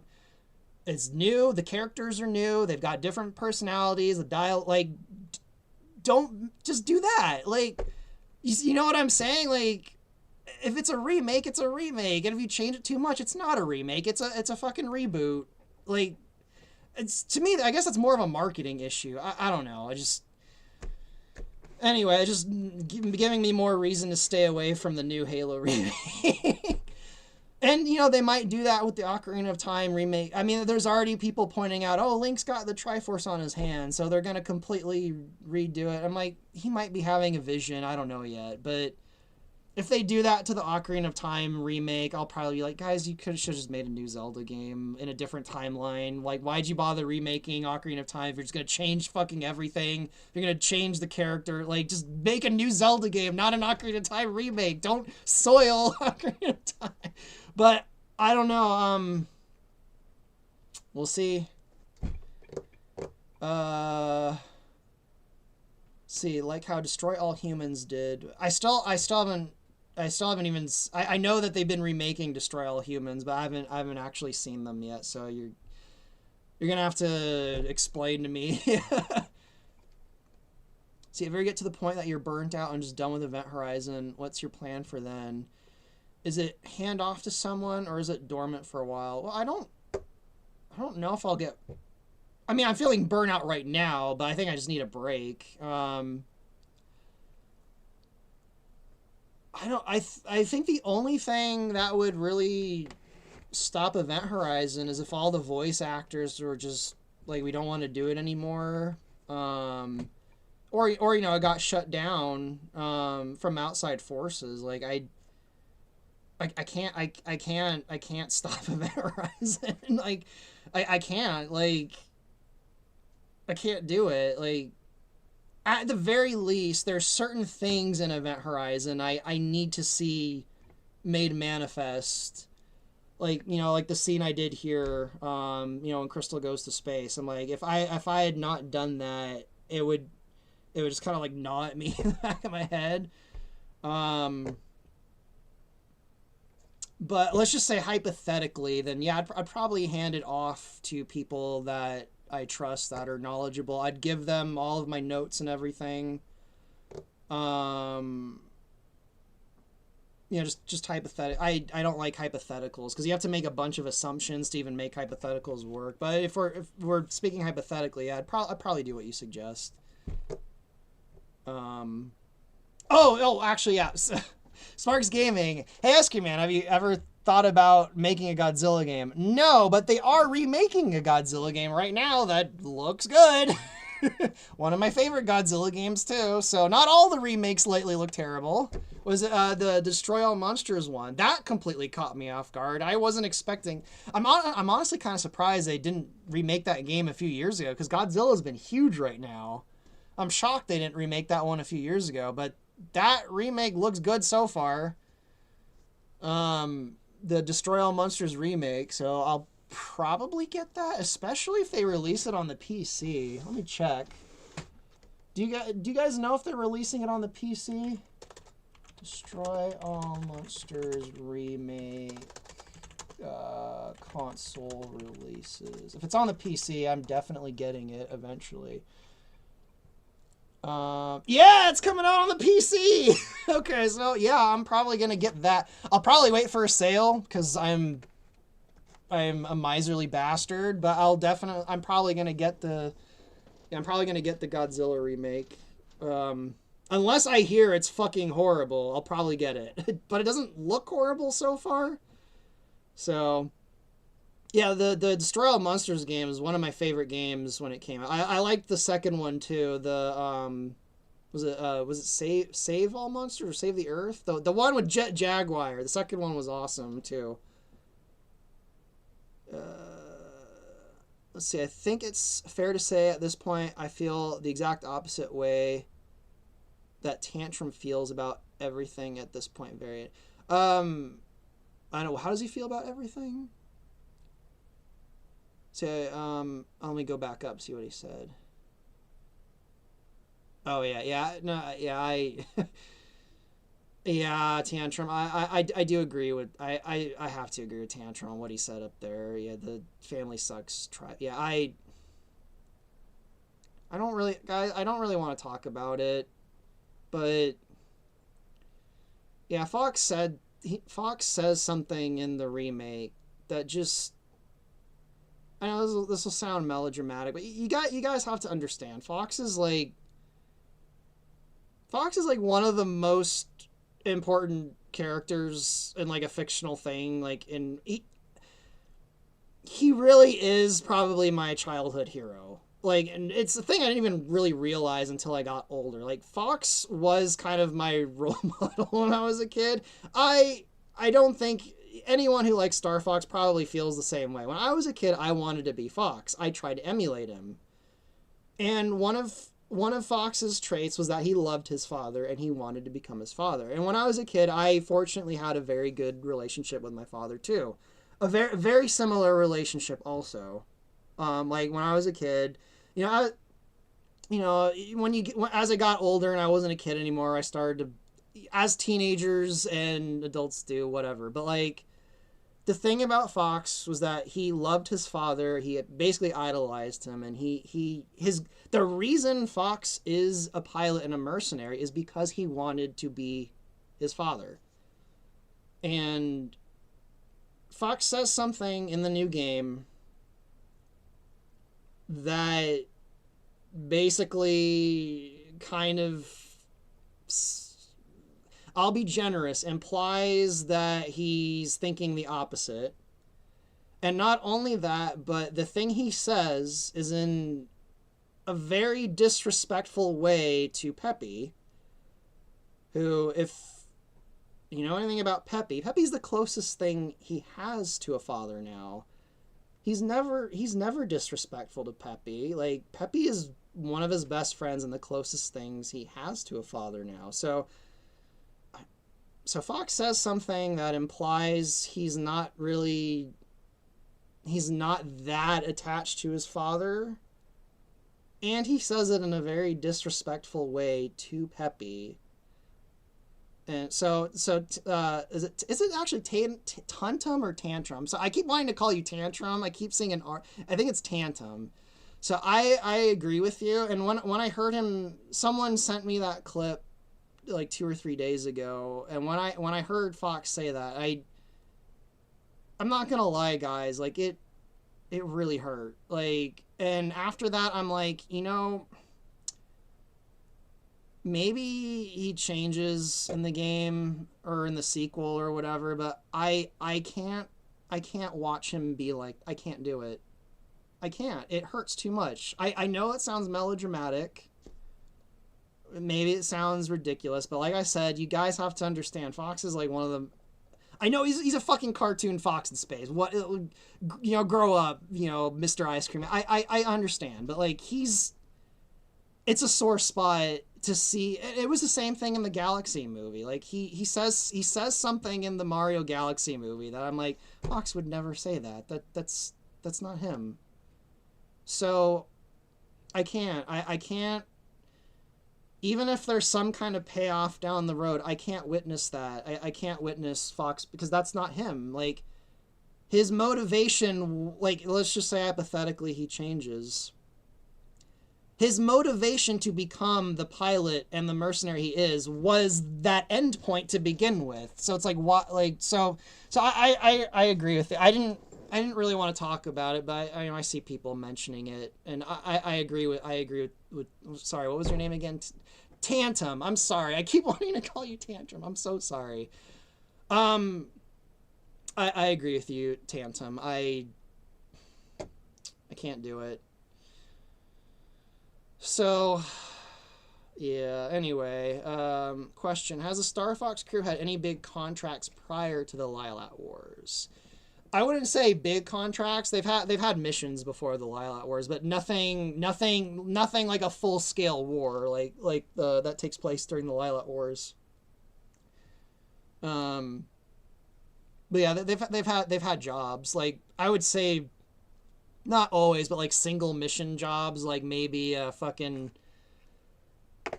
It'd be interesting to maybe like mention some of them, but like someone's cargo got freaking stolen by pirates, and maybe they were hired to go recover it. Things like that. But the Lilat War. Oh well, I mean, if you're talking about Peppy, Peppy was in the first war with James, so Peppy's been in, and he's also in the Procyon War. So Peppy's been in wars before, but the rest of the team, Fox, Farah, Falco, and Slippy, the Lilat Wars is like their first actual. We're in a war where everything's all going to shit. Like that's the first war that they've been in.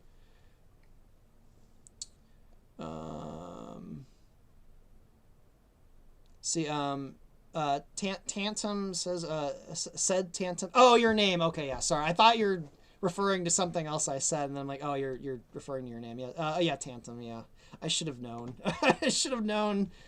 I would have. Verbo kind of threw me off. I would have thought Vox, but Vox is more like voice or speaking or not. Also with word, I'd think like logos too. So I don't see people use the word verbo in Latin very often. So that kind of threw me off and I don't know why I didn't think Latin. And then I was reading tantum as tantrum, so I didn't realize it was Latin at first. Let's see. I apologize if this has already been answered somewhere or if I managed to miss or forget about anything was alluded to, but is there any way you could tell us about any potential plans for Oda? All right, I'll spoil it. Oda shows up soon. Oda's back. I wanted to keep it a surprise, but yes, Oda's not dead.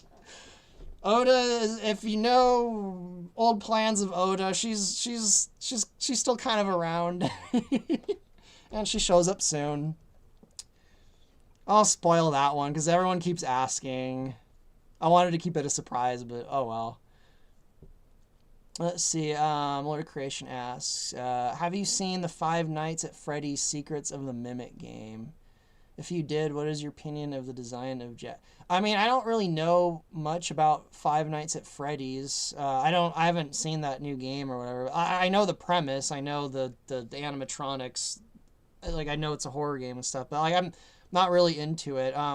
I'm more interested in the story of the guy who made it though. How he's like kept making these games that everyone was just like tearing apart because they thought his stuff looked so horrifying, and he's like, well, maybe I should just make a horror game. And then he just like rags to riches start. I think that is more fascinating than the game itself. But I don't really know too much about Five Nights at Freddy's itself, so I don't really know if I can even comment on that. Somewhere Oda returns. And Star Fox 2, yeah, she shows up. Let's see, the Star Wolf member that became a bit of an Aproid. Yeah, you've been around for a while. You know a bit of Oda's history. Oh yeah, Adam. That weird cyberpunk game that he made.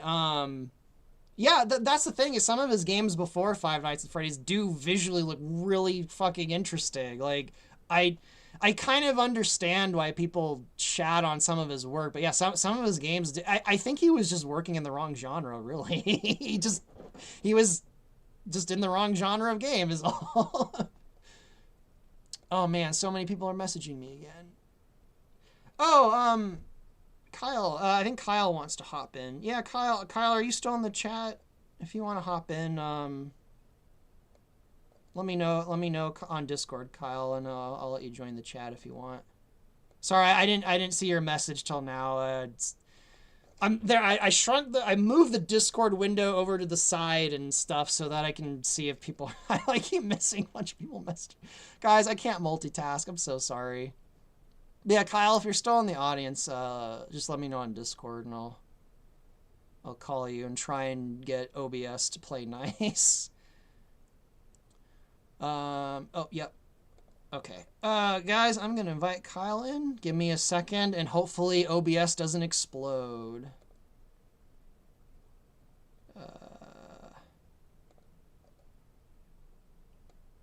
You there, Kyle? You there, Hello. Kyle? Oh, I can hear you. Got audience, can you hear Kyle? Can you hear my dulcet tones? Can you hear him, Fox McCloud? Do you read me? Do you guys hear him? There might be a bit of a delay. In general. I haven't noticed much of a delay this time though. Like maybe like a 5-second delay. No. Maybe there's a delay now. Your streams have improved, Fox. No. Yeah, the delay is a lot better. You. Yay. All right, now what were you saying about like an avatar thing? Yeah, so it's something that we got working on Gafford's stream where he will stream and then whoever's in his Discord call, I think it might be like a server VC or something, I don't know. We get little avatars that animate. So when you talk, their mouths open, and then when you don't, when they're inactive, they have. I know you want the Event Horizon one. I'll send that to the guy tomorrow. No. That's VR chat. Okay. This is something different. This is when you're on stream. I tried to join Gafford's stream earlier, but for some reason my mic was. I think someone in the audience said I probably just had the Discord setting was probably on the wrong mic, but I tried to join the stream earlier, but my mic was all fucked up and everyone's like, dude, your mic's fucked up, so I just gave up. I didn't even know he was streaming earlier on. I think it was like yesterday or the day before. I don't remember. Yeah, he's still streaming now, actually. I tried to join his stream and it just didn't work. He's in a VC. I popped in before coming here. He's watching American Dad with his Discord. Yeah, I tried to join in on that. Everyone's like, your mic's fucked up, dude. So I just left. I'm like, I'll try another time. But now that it was pointed out to me, I'm like, oh, Discord probably set it to my other mic. That's probably why it sounded shitty. Yeah. I didn't even think about it. I'm like fucking with my mic. Like the gain's down. Like why does it sound terrible? Let me figure out how to do your avatar thing. I'm gonna read the chat. So right. I'll give you some help. How come? Where is? So you sent me is it at this link you sent me to? Yeah. So reactive.fugi.tech. I've got a little avatar that's set up. I don't know how easy it is to set up on your end, but all I had to do was because Wendy made me an avatar. So Wendy's the person that's making the VR ones too. So. Wendy's been asking me for like 2 weeks. I'm like, I've been so busy trying to get the fucking battle-based meteor done. I'll send them. Reactive Fuji, that's right, Robot Coffin. That's what it is, yeah. Reactive Fuji. Okay, I'm on Reactive. I think this is for me, not. How do I get yours though? Or. I think you have to set it up so like. I don't know if it's like whether you're in a Discord call, like a 1-to-1, or it has to be a group. It's something we can set up later on. I don't know how it works. I'll do it later because it looks like it's trying to do it for me and not you. Maybe it's the wrong link for me. I don't for you. That's the one I was given anyway. Hi everybody. Say hi to Kyle, everyone. You've been doing fantastic voice work lately, like in the thank you. The cinematic I've had playing in the background. I'm gonna be just fine. I'm actually I'm gonna be just fine. we haven't done the intro. I've been really wanting to do the intro cinematic to Soria, but there's a character involved, and one of the voice actors is so busy right now that I don't think it'll be done soon. But I really want to do that. And We'll get one it of the done. things I want to do in that intro cinematic is kind of like a parallel to or like a mirror of the "I'm gonna be just fine" line, where Fox is clearly not fine at the start, and Rob's basically asking him how he Like, is, and then Fox kind of sarcastically is just like, "I'm gonna be just fine." oh, I'm just fine. Yeah, I'm great, Rob. and Thanks for asking. I mean, maybe not that extreme, but obviously, like This is he's really obviously not sarcastic. fine. I kind of wanted that to kind of like when you get to the end of Soria and it's like, oh, he's fine now. This is awesome, and then Yeah. everything's all wholesome. I kind of wanted to do that. But We're about to right see now Fox turn we're into gonna Batman. do the Shears scene next because Ross is ready to go. He's like, yes, I want to voice Shears. He was watching the level where you fight Shears today. He's like, I gotta watch this to like. He's all excited. Ross, I don't know if you're in the audience, but if you want to hop on too, feel free. And I don't think he's in the audience, but you get Colonel Shears in on the chat. You two can fight in the chat. Colonel Shears. Oh, My sworn enemy. I think someone's asking both of us a question about Ben 10. I don't know anything about Ben 10, so maybe Ben you 10 have. was after my time. Unfortunately, I'm a little bit too old for Ben 10. Yeah, same here. I think I'm only a few months younger than you. You born 88 as well? No, okay. Wait, you're not 2 years older than me. I'm 37, mate. I could have swore you were just a little bit older than me. Okay, no, 36. So I okay, yeah, you're a full year ahead of me then. Okay. Yeah, yeah. All right, because yeah, your birthday's October, right? Oh yeah, you remembered. Yeah, I try my best. I have such a Buy me horrible memory presents, lately. everyone. So yeah, I thought you were just 2 months ahead of me. I guess you're a full year and 2 months ahead of me. All right. Yep. Yep. Oh, wait, people are acting like Ross is in the chat, but I don't see him. Is he? Ga- Oh, Rico Sapphire? Is that? No. No, No. I might have just. Everyone's like saying Sheer. I don't know. I think I'm just misinterpreting Oh, everyone. no, you said if he was in the chat. Yeah, if he's in the chat, he can show up. Or really, any of the voice actors, I suppose. Unless because Fox is the team leader. Unless you just want a one-on-one chat. Yeah, let's have a one-on-one. A one-on-one. Colonel, I need to talk to you one-on-one. Anyway, I'm really excited to finally do the. It was like 2 or 3 months ago. I messaged you and Ross. I'm like, maybe we should do the Shears scene finally, and then I just didn't do it. Now I'm like, yeah, I'll we'll do it get there. next. I also want to do it because you guys I know will do the lines in like sometime in the next week, and I can actually probably get it done in the next 2 or 3 weeks. Like I'm still kind of waiting on lines for some of these other cinematics that I want to do. But I know we can get the Shears thing done relatively soon, so that'll be cool. Oh, I see a I question. want to answer some of these questions. Yeah. Would you add Area 3 from Star Fox Zero to Event Horizon? Yes, Area 3 is actually showing up really soon. It's one of the next few levels. Is that the super fast one? No, that Area 3 is the giant, the ring world from Zero. Oh man, I played the crap out of Zero, but I remember I nothing know. I about think it. you might be Zero's biggest fan. I'm not. Oh. I'm really not. I do like it, but I just don't remember anything about it. It's a blur to me. I was kind of talking a bit about Zero earlier, and Yeah. this sounds a bit like an insult, and I guess it kind of is a negative thing, but Zero is kind of forgettable. It is. It's It is nothing. The only unique thing about it, the most memorable thing about it, is the control scheme. and not necessarily in the best way. No, I mean I haven't tried the mouse controls of the new one, but I feel like the one on the Wii, like Zero's, would probably be better. Honestly, Interesting. Yeah, I'll have to test them both. Someone in the audience, like Zero's biggest fan, hates it. I don't think Kyle hates Zero. I don't hate it. really hate Zero I'm either. its biggest fan. I don't hate Zero either. Zero's just I have Zero's just a game I never wanted. Like For those who it just don't kind of know, exists.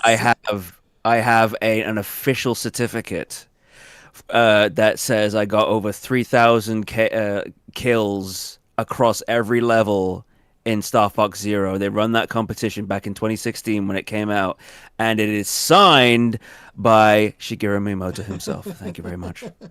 So yeah, you're basically Zero's biggest fan. I mean, I'm an honorary, according to this, I'm an honorary member of Star Fox. So, that's my that's my qualifications right there. Some of the comments in Adam's comment in the audience, Sub Zero's biggest fan be like, I don't remember anything about it. I feel so bad for I Zero. am the biggest fan, but I don't remember a goddamn thing. I finally It know was a how to. blur. I finally know how to describe my thoughts for Zero. I feel bad for Zero, and I want to just give it a hug. That's my thoughts on Zero. It was unique. I mean, I they feel tried bringing bad for Star Fox Zero, and I back. just want to give it a hug. And I'm like, I'm sorry, you stood no Yeah. chance, Zero. I'm so sorry. You were on a losing console. I'm so sorry. Like everything was We stacked need, against it. I want to answer some of these questions because I don't want them to go Yeah, flying yeah. by. Mm, it's like, Kyle, what's your favorite thing about voicing Fox in Event Horizon? It's just getting to voice one of my favorite characters ever. And it just opens up doors for other things because I'm Fox and other things now, which is fantastic. Yeah, I talked to you recently about voicing an Australian reptile and something not Star Fox related. Yeah, that'd be cool. I So mean, I if you're could do interested in Australia. that, I might have, I might have a Why role for not? you there. Why not? I need to talk to Thea. I'm either tomorrow or Sunday. I'm talking to her about that though. But that's a whole different topic, so I won't go on that Is tangent. she the Australian one? I want her to play the main villain. Okay. Yeah, she's Because I gonna know have you've an got Australian someone. accent. I know you've got someone voicing an Australian who's not an Australian, and I think you've got an Australian who's not Yep, voicing an yep. Australian. I did the Tomb Raider. I did the Angelina Jolie Tomb Yeah, Raider thing. and yeah, with Daniel Craig, Yeah, with who Daniel played an Craig, and American. yeah, I did. Mm, I did the Tomb Raider thing in Event Horizon. I have a non-Aussie playing an Aussie and an Aussie playing a yeah, non-Aussie. I'm like, this is really funny. I just went with it. mm, that is funny. Oh man, I do see a few Hey questions Fox, for if you you could though. race anyone on the team, who would you race against? On the team, well, it's gotta be Falco, right? Falco's my rival. I gotta beat him. Anyone except Farah. Oh yeah, Farah. Well, I guess she's on the team. Yeah, I know Farah. little next to nothing about Farah. Farah would. Farah is super reckless, so she would always win, but Hmm. probably at the cost of wrecking her R-wing or her hovering Yeah, bike or whatever. She'd win, but like, she would. She's super reckless, so Fox is like, I ain't gonna compete against that.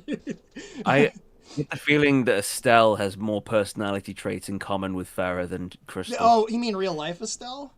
Yeah, Yeah, Estelle definitely likes to jump into stuff. she's impulsive. I wouldn't say like when I say that about Farah though, I mean more like she's like a daredevil, like doing really dangerous stuff. You know, like there, like say there's this jump over a canyon no one's ever done. She's like, I'm gonna be the first to do that. Like I mean, like physically dangerous stuff. Yeah, it's like how many people have done it beforehand?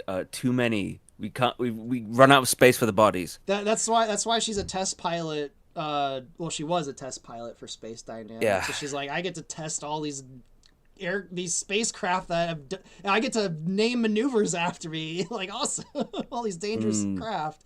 So she's kind of like a daredevil in that regard. So like I was saying with the racing, like she would be like, I want to win this. I'm gonna wreck the bike getting across the finish line first, even if I lose my leg. there's a terrible sense of self-preservation, that one. Which is kind of ironic considering what happens to her. Mm, it's just it. Her luck runs out. Put it that Yeah. way. Oh, Farah. Uh, Robot Coffin, I have done a fair amount of voiceover outside of Event Horizon. When I started like 2019, 2018, 2019. It was sort of my goal to do it full time, but I don't have the motivation, so I just do it for fun now.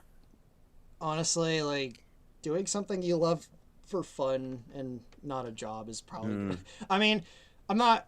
I like working on Event Horizon, but like there are times when it does feel like a job, but because it yeah. is kind of a job. And then there's times when I'm like, man, that was worth it.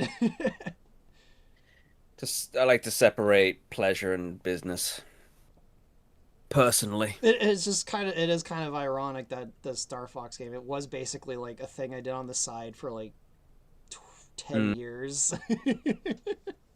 And then Estelle got involved, and it's like, well, I'm gonna push this as hard as I can. yeah, Here that we ball are. rolling. Actually, It's not. today is the 4 year anniversary. I met Estelle actually Ah, today, June 12th, 2022. Yeah, 2022. It's not a it was coincidence.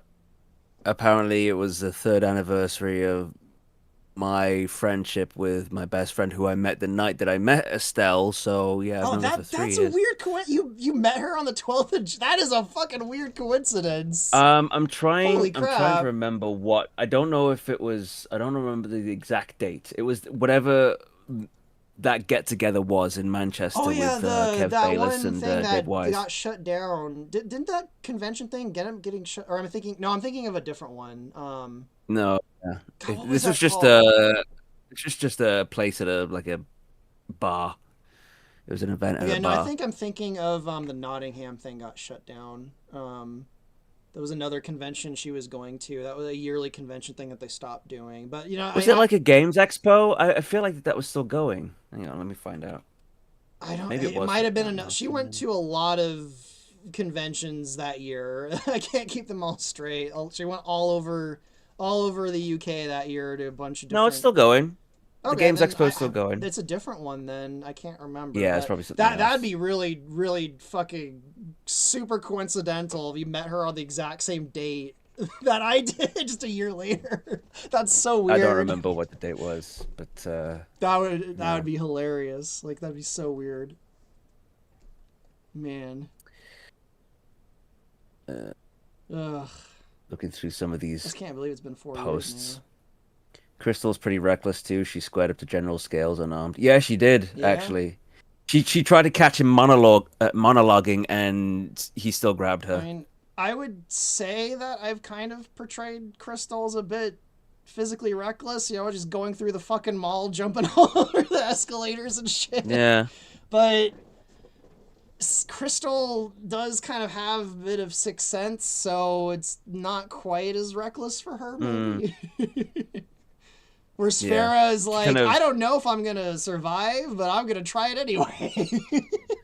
It's like whatever happens, happens. YOLO. Yeah. YOLO, Farrah's got Fox. a bit of the YOLO. YOLO. I wouldn't say Crystal's YOLO.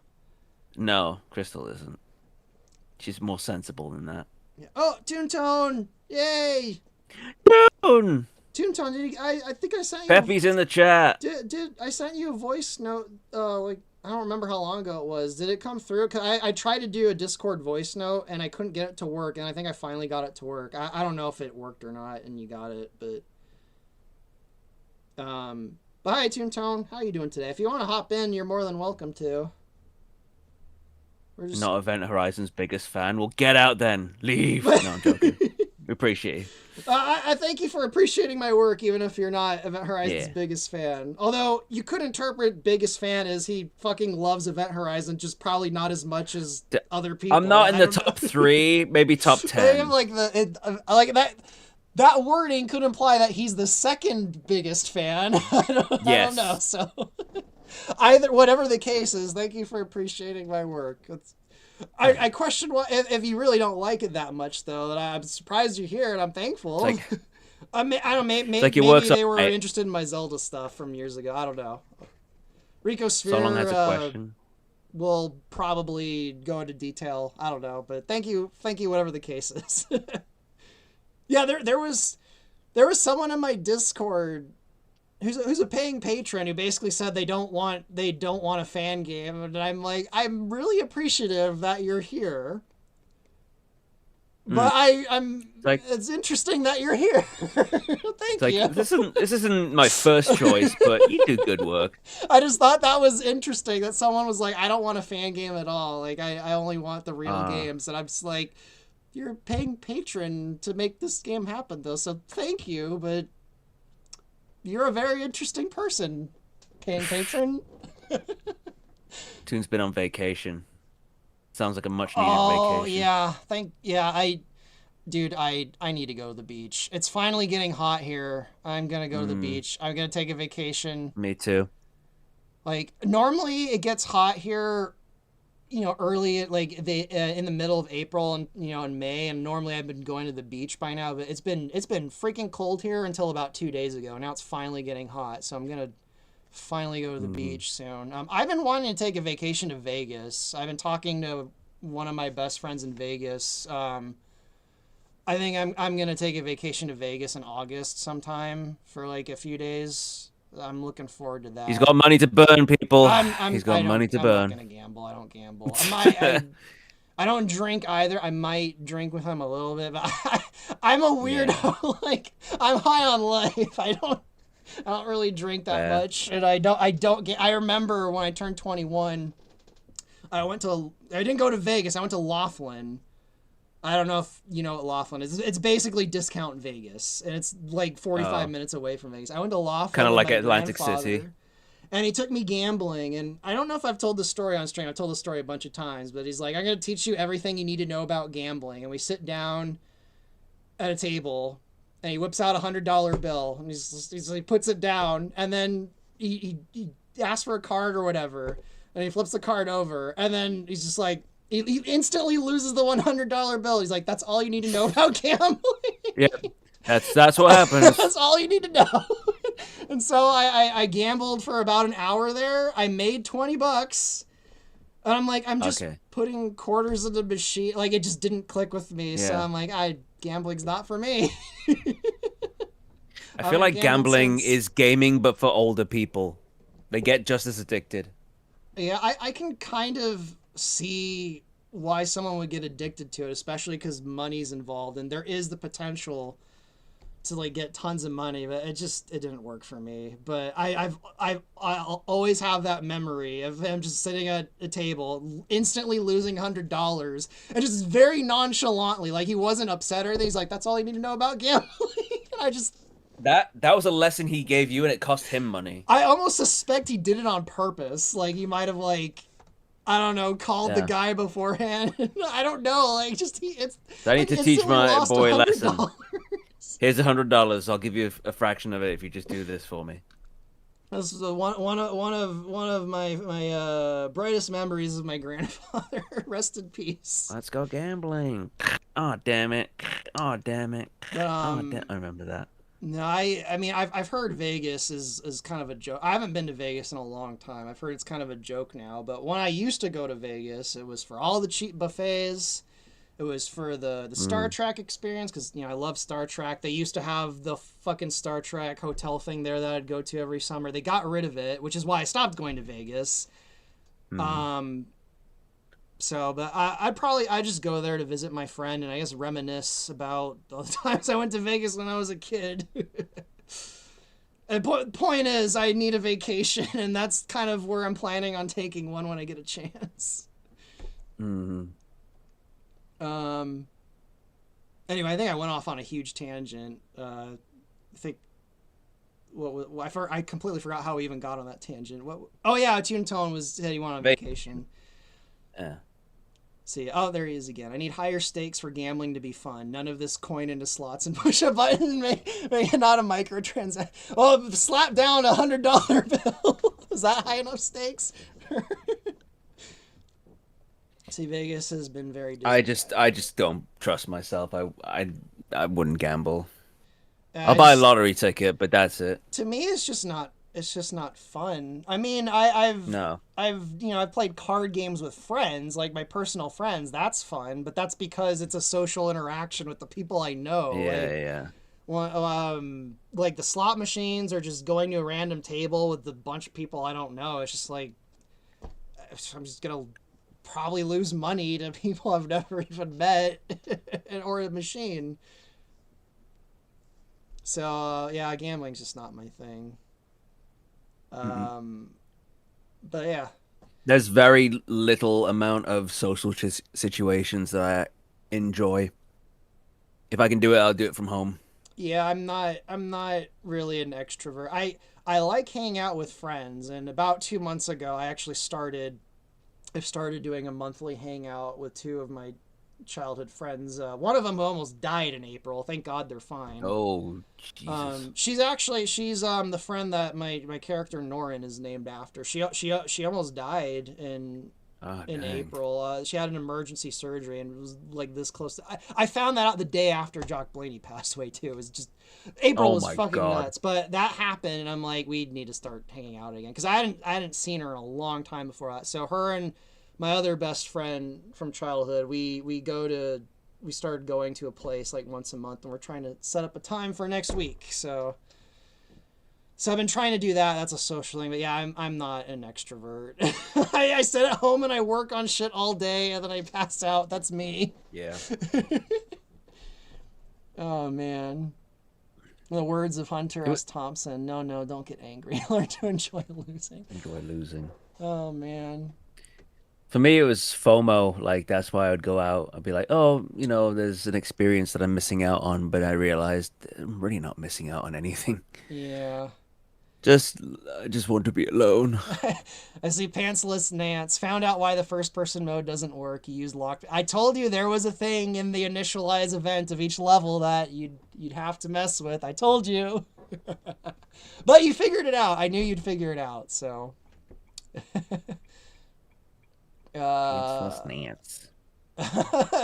see this person in the audience says in Vegas there's basically every tourist trap you could imagine around including AI enhanced movies. That sounds lame. Oh, yeah. Vegas the sad thing about Vegas is in the 90s there was so much fun there were so many fun things to do in Vegas that had nothing to do with gambling at all. Like there was I mean there's still conventions in Vegas to this day, but there were so I many think, conventions. There was all the show like Vegas was really fun in the 90s and then sometime around the mid 2000s when they shut down the fucking Star Trek thing mm, it like lost its fun.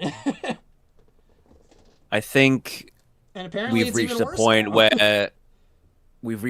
where capitalism has just been pushed to the absolute extreme, where it is just all about squeezing as much money out of you as possible and not giving you much in return And as it's it like used to be. that doesn't last. It's so Yeah, exactly. It's not short-sighted. sustainable, but it doesn't stop rich people from doing it.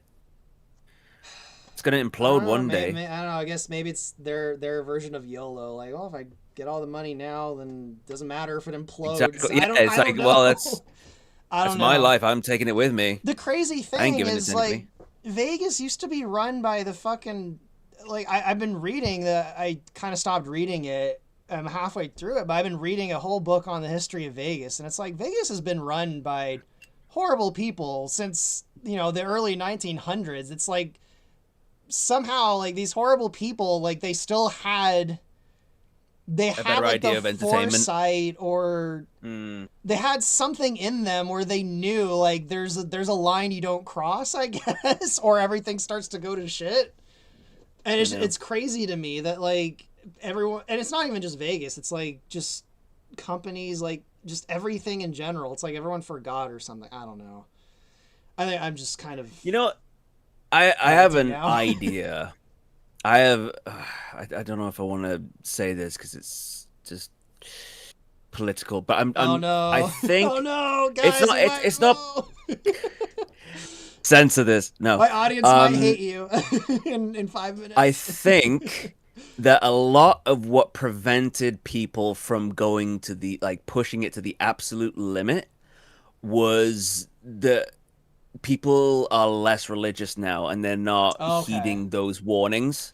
I think Yeah. that when they had sort of I'm not a religious person at all, but there's that thing that said, there's these rules in place, and as sort of religion has been leaving the West, I think that these people just haven't got that wisdom, Yeah, yeah. and I know just exactly. I don't know if that's really a political take. no, it's not. But I it's wouldn't say that's just a particularly. I don't even think that's a hot take. I think people might no, kind of see the connection going on there nowadays. yeah. I mean, even I you. You think said you're not I even a think religious person, and you're able to kind of see the connections going. Yeah, I don't think that's. I don't think my audience will hate you for saying that. no. I just think it's led to a lot of to a lack of morals in a lot of people over the years, especially in the last few decades. That's Yeah, what I I think suspect you anyway. might be onto something. I I'm not a suspect it's a religious lot more person at all, but complicated it's than just just that, yeah. but that's definitely a component. Mm, Um, like I know sometimes like morality can just be seem freaking annoying, and like sometimes like there's a reason it's existed. Like the idea of ethics yeah. and morality has existed for a lot. Like you can bend and push those rules, but there is a point when like if you run off a cliff, you're gonna fall off a cliff. Sorry. Mm. If you're gonna screw someone over, it's gonna bite you in the ass someday. Yeah, like if you're gonna squeeze everyone of all of their money, Hmm. and then they're eventually just gonna have no money to give you anyway. So like Yeah, they're just gonna suffer and struggle, and you won't have any workers left, any healthy workers. I suppose that's now why they're investing in AI and robots. It's like, let's just replace these menial workers. yeah, it's like, well, if you replace everyone and they don't have jobs, you're gonna have to give them something to buy your stuff with because they won't have. Obviously, I'm projecting an extreme scenario where machines have completely and utterly Yeah. replaced all of human industry, which I don't It's just even like know with if that's technically possible. But like, but you can imagine that's what they want. Like, and I mm, understand. Like, it's I love all of you voice actors. So, but I can understand the frustration of working with other human beings and just the idea of like, man, if I could just get a robot to just do something without, mm. any real life getting in. Like, I understand that impulse, but it's like human beings, like they're people. The why Like, yeah, you at that point you've disconnected yourself from the working man. Like you just yeah. don't empathize with them at all. You just see them as what was the word the phrase I discovered recently? It was like human something, not collateral. It was like currency. What was it called? Hang on, let me Google this. Human, Humans. I'm gonna not guess. resources. What, It's HR? no, it's a phrase. It was like a really dehumanizing phrase, but I think No. it has a meaning. I mean, I feel like calling customers consumers is pretty dehumanizing. That is, and calling art Consumers always content. bother. Yeah, I fucking hate that. I hate that yeah. so much. Oh, When it's I first started content. when I first started hearing the word consumer like being used all the time, I'm like, wow, I'm like, what happened to customer? Like, Yeah. I always thought consumer is like that is a very Consumers are interesting enjoying word this to use. product. They are purchasing this product. Do you like this product? This is product. It's so dehumanizing. It's Adam not says collateral. Disney. I presume by Disney you mean Walt Disney. Said basically if he could replace his animators with automatons, if he could. Wow. It I know seemed Disney seemed was like at very one point, interested in machines and animatronics. I can imagine yeah, that. it seemed like he really was interested. He really believed in the magic at one point. Maybe that's just I mean, he the wanted to guise of it. build a whole self-sustaining city that he Wasn't it was. Epcot? Yeah, Epcot. That it Yeah. was pretty dark. Some of the stuff he wanted to do, like basically everyone's signing over all their legal rights to. It just he was a very interesting man. And the thing is, Yeah. again, I didn't know him personally. All I know is just the accounts of him, You interviews I've didn't watched know with Disney him. personally? The point I'm trying to make is I have a feeling he didn't realize I think he deluded himself, and I don't think he realized the dark places his Epcot idea was gonna go. Human capital. Sorry, human capital is the word I Yeah, was okay, looking yeah, for. that's the term. The skills, knowledge, and qualifications of a person, group, a workforce considered as economic actor. Okay, so when I first heard that, I thought, are they talking about like people as People as capital, yeah as as a in like, resource. no, it's the capital that humans can provide, the skills, knowledge, and qualification, all this stuff, the value of a human, or humans that can provide a company, basically. And when I first heard that, I thought, are we just like a currency now? What the hell? Yeah, But no, that's something else. Um, is there any more it's questions? Because I feel like we're getting off topic here. yeah, we are. But hey, if the audience is happy, then if you guys are happy with us going on tangents, let us know. And if you're not, then we'll try and stop. This person has a question. General's alert says, "How are anthropomorphic avians born from a womb like a regular animal, or do they hatch from eggs?" I would say eggs. Eggs, yeah. I think it's eggs. Yeah, because you do see that in some fictional media where you have anthropomorphic avians that lay eggs. And now, I'm trying to remember if the Rito and Zelda lay eggs. I think they do. I can't believe I don't Yeah, remember. I they're think like hatchlings or something. I don't know. Possibly. Pretty sure I'm they like do. I've drifted away from Zelda. I'm forgetting my Zelda lore. I'm pretty sure the Rito do lay I eggs. know. I don't know if they do in Wind Waker though. But in Wind Waker, they're I like imagine. kind I of think Medley human. did say she hatched or was an egg at Yeah, one yeah, point. yeah. Just because in Wind Waker they're very human. They literally just have like a fucking like a beak glued onto their A beak face. for It's a not even mouth. a full Yeah, beak. It's just like glued on their it is nose. just glued. It's a You're very. right. It's like I've always said the Rito in Wind Waker remind me of like an alien that would show up in the 1960s Star You know? Trek. Do you know what they are? They're freaking Xavier Renegade Yeah. Angel. Yep. They're literally just that without Yeah. the backwards legs. But they always made me think of like this would be the design of an alien that like Kirk would run into in the 60s Star Trek. They go to a Yeah, planet like a and really it's just a cheap human with like a costume. bird beak glued onto their face. Hmm. I'm like that's always what they've made me think of in that game.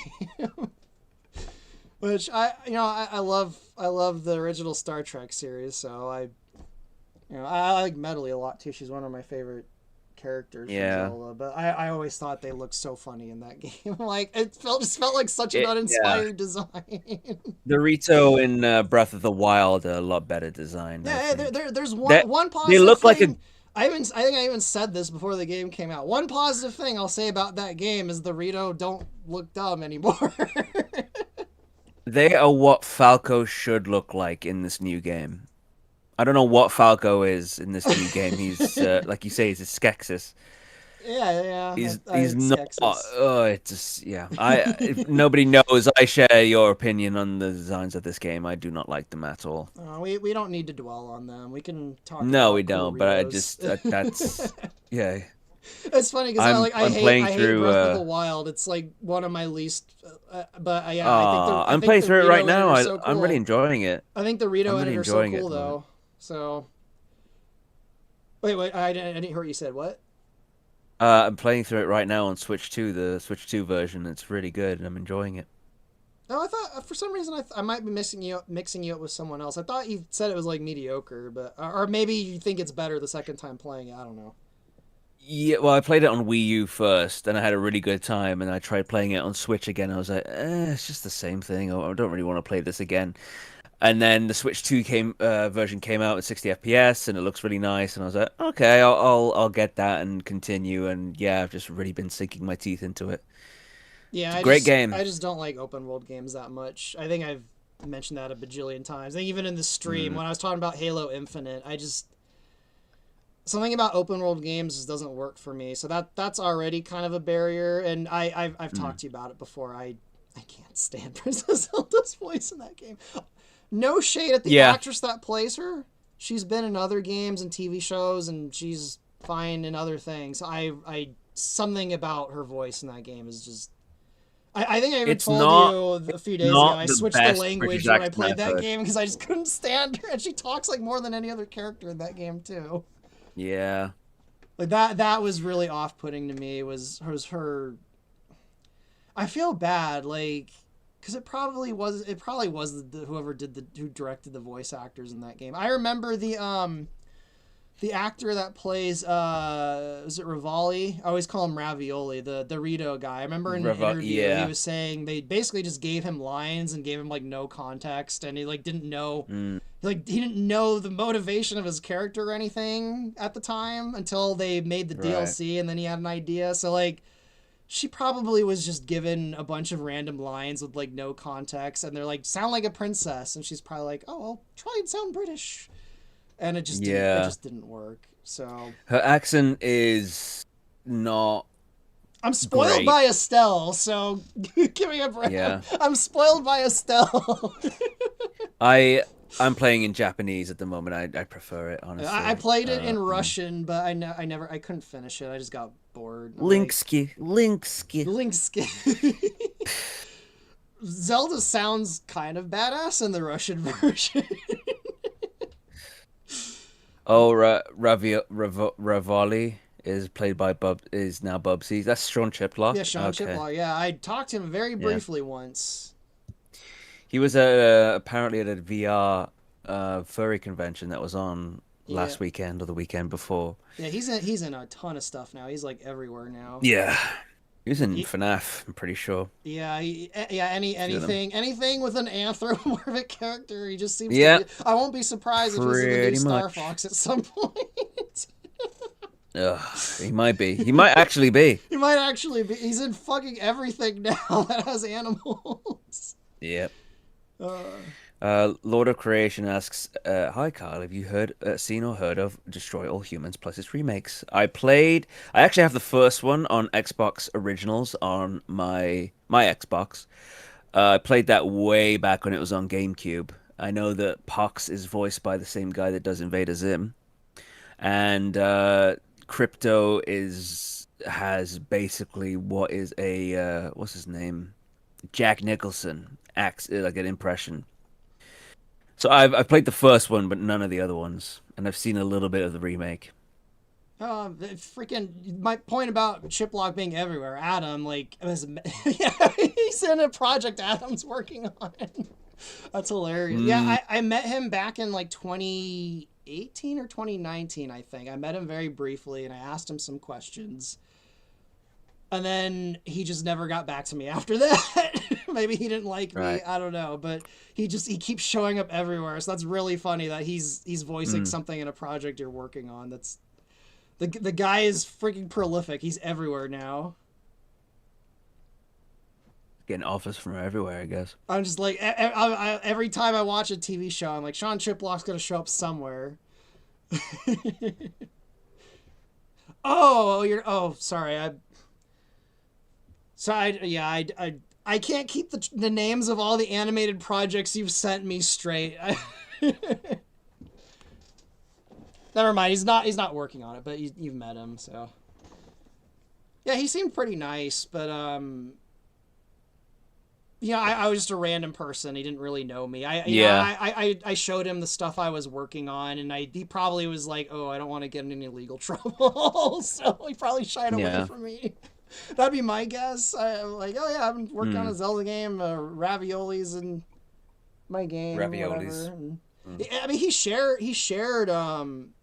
shared some of the Zelda stuff I did, so I guess he wasn't afraid to share it, but he Yeah. stopped talking to me after that first time I met him, so I don't know. So you're gonna get me in trouble, kid. Stop. That's just a guess. I don't know. I, Someone says, what if for the command storyline, instead of Fox driving Crystal to Star Wolf, Farah is still alive and is part of Star Wolf, but uses the name Cursed, or wait, would that what? not work? I would ask where she got the name Cursed Well, from. let me read that again. I'm not. Let's see. What if for the command storyline, instead of Fox driving Crystal to Star Wolf, Farah is still alive? Is I part of Star Wolf. I think I have a pretty good idea for command. Now I've mentioned on stream before that I'm fully prepared for people to just not like the command part of the game. So I'm willing to stop what I'm doing and kind of, back up and restart if people aren't liking it. Mm-hmm. But I think I have something that I think will work. And my idea is basically to kind of approach command almost from the opposite direction where, time has passed and the team is they've kind of gone their separate ways. Like, Slippy's getting married, he's settling down. Pepe's retired. Faye and Crystal have taken a job at Space Dynamics. And so basically, the Star Fox team is at that point it's basically just Fox, Mew, Rob, and God, who else? Falco, yeah, Falco. And this is going into a bit of spoiler territory. But at that point in the game, there's kind of been this effort to get rid of mercenaries.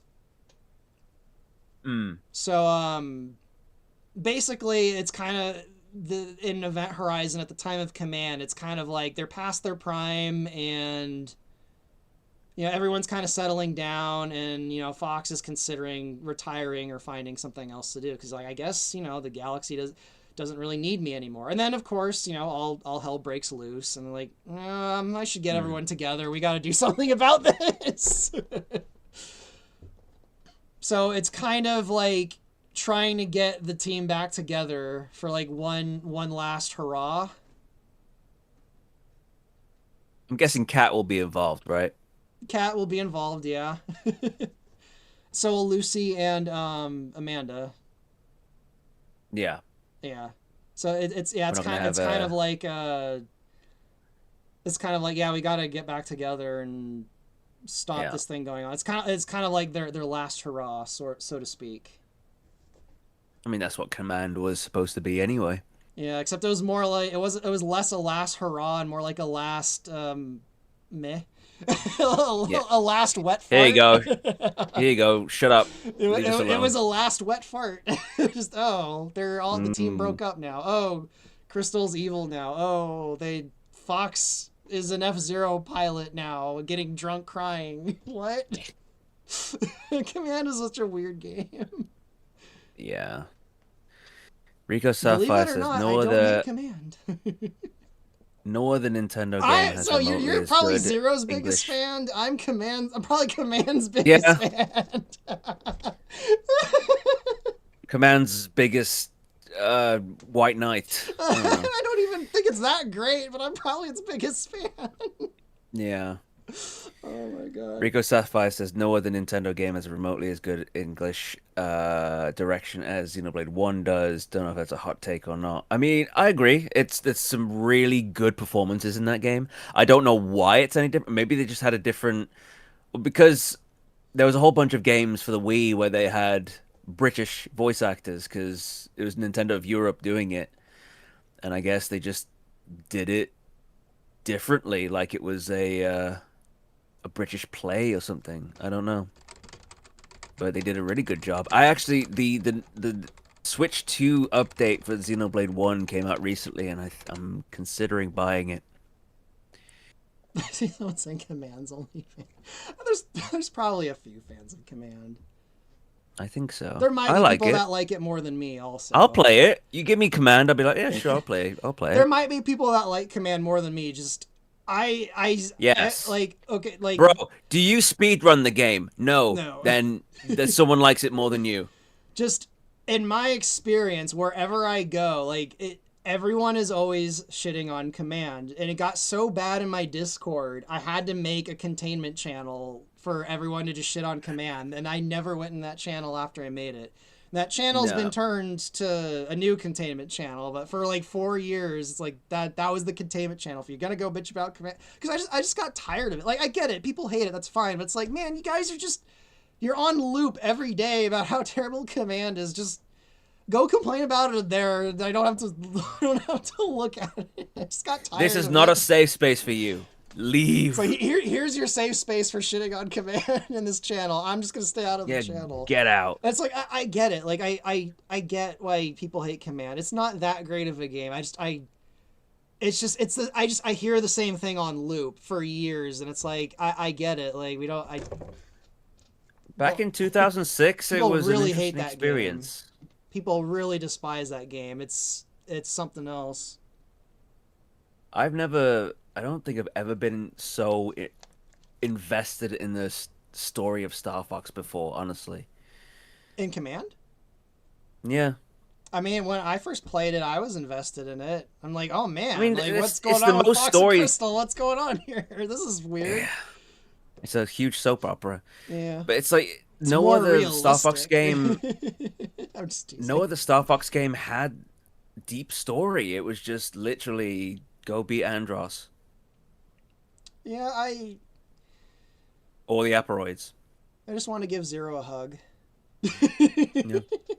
Give it its flowers. I mean, I bought it on when it came out on Wii U, so I never bought if you, Zero. yeah, I did. I never bought I bought Zero. I bought the limited edition that came out at the time that had God with it, and I sold it, and I wish I hadn't now because God is really expensive. That's what I did with Assault, but thankfully I ended up Yeah, getting Assault years later. so I had a copy from it was a Canadian copy actually because I imported it and I sold that. I don't know, probably like 15 years ago, I think I've told this story a few times, 10 years but ago. Assault, when it came out, I bought Assault, and I was so disappointed with it. I exchanged it for Lego Star Wars the next day. Oh my God. I got home. That's I was so embarrassing. excited to play Assault, and you know the story has a happy ending though, so bear with me, everyone. This I know a lot of people love Assault. I like Assault. It's one of my favorite Star Fox games. So bear with me through the story if you haven't heard the story. But like I bought Assault. I got home. I was playing it, and I am just kind of like Zero. Like I'm not liking these controls are weird when I'm running around, and I think I beat the game in like less than an hour, and I'm like, that's it. Like it was just like a few levels, and then it just like it felt really short. I don't know, and I'm like, I think I'd rather get Lego Star Wars instead. So I exchanged it for Lego Star Wars, which is a game I absolutely loved when I first played it.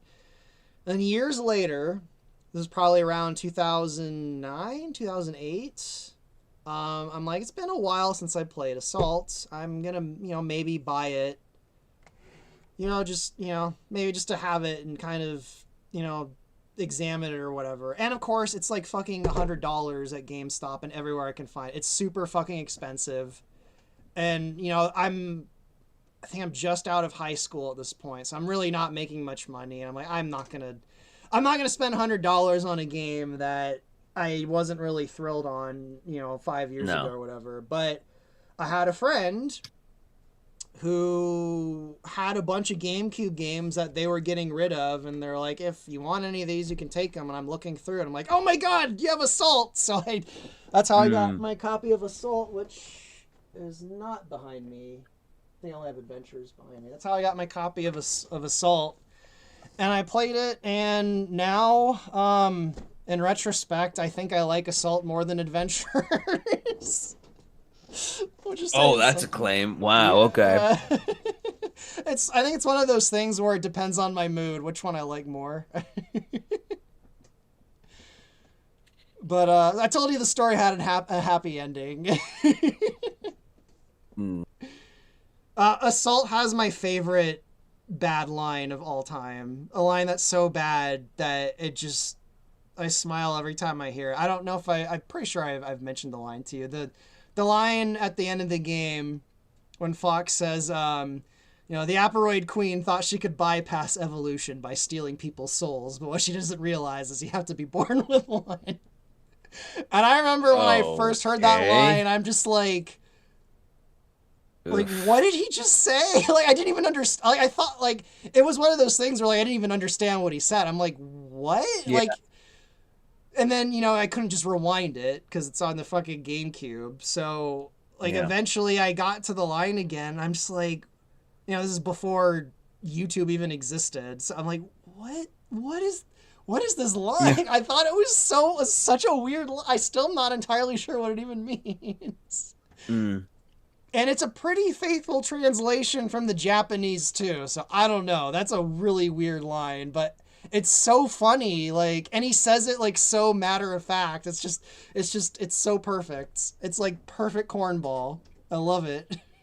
That game's script was weird and there was no direction, and how that game sounds even half good is a miracle. Yeah, the actual the sound quality of the audio is it kind of sounds like they're in metal cans, like talking through metal Sounds cans. like they're in a friggin' mop closet.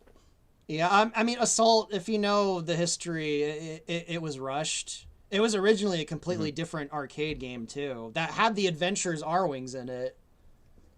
Oh, And it was originally called Star Fox Armada. Like yes. I have the fucking preview of it in Game Informer somewhere here, where it had let me see if I can find it. Oh, it's got to be down here somewhere. Where it had the Adventures R wings. Sorry guys, give me a second to find this. I have these I'm checking organized here. the chat. Yeah, answer some questions while I look for this. Oh, did I misplace it? Shit. I think I might have misplaced it. Anyway, I know it's issue 111 of Game Informer, the getaway issue. I don't know how I know I remember that because it's the very first issue of Game Informer I ever read. But in that issue of Game Informer, they have a preview for Star Fox Armada, and it's got the Adventures R wings in it, and it says being made by Namco. So at one point, Assault was a completely different game in 2002, and then Negative Neo, I think copies of Zero are very easy to come by. I've seen them, okay, they're quite some common. on the subject of Star Fox games and being able to get them. The other day I was talking about Starlink, and one of the reasons I didn't get it is because I didn't want to buy the expensive toy stuff for it. It's. And then I thought, it's been a few years now. I could probably get them for like $1. They're selling. Walmart is selling them almost 10 years later for $50.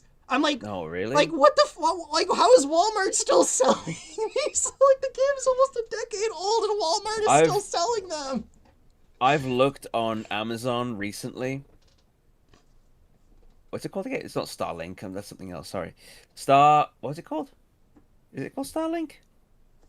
Sorry, Starlink, the I've Battle forgotten the for name of it. Atlas. That It is Starlink. yeah, Okay, the Starlink. battle. Yeah, sorry. I googled. I put Starlink into Amazon and I got the Starlink internet thing. Oh, Um, oh yeah, yeah. yeah. So on Amazon they're selling it brand new for less than £15. I don't know why Walmart is selling it for $50. It's I probably don't know at either. still in like the back stock of a few Walmarts spread across America, and they never lowered the I think so. price. I don't know. I found that the other day, and I'm like, why the fuck is Walmart selling this toy accessory to a nearly decade old video game for $50? It just broke my brain when I saw that. Oh, this looks like it's a foreign copy. That could be why it's so cheap. It's not English. I mean, it'll be English when you play it on your device, but hmm, Let's see. what's people saying? Yeah, exactly. I'm, Find I'm a trying copy to for look for some Assault. questions. Sorry, guys. Yeah, we're going on a bunch of tangents. I'm sorry, everyone. I enjoy talking to Kyle. Yay. Yeah, I feel like we've been messaging each other a lot more than normal lately. I mean, there's been tons Tunes. of activity lately, so I guess that's not that Yeah, surprising. there has been. Toon says, I will say I do not agree with Fox's disposition in that retort he had to Peppy, but on the positive side, I hope that just means that he will evolve as a character and come back to who he should be. I have that suspicion as well. I think that he's going to have an arc in that game, and he's going to have a bit of an awakening and become the mature leader that we know him to be.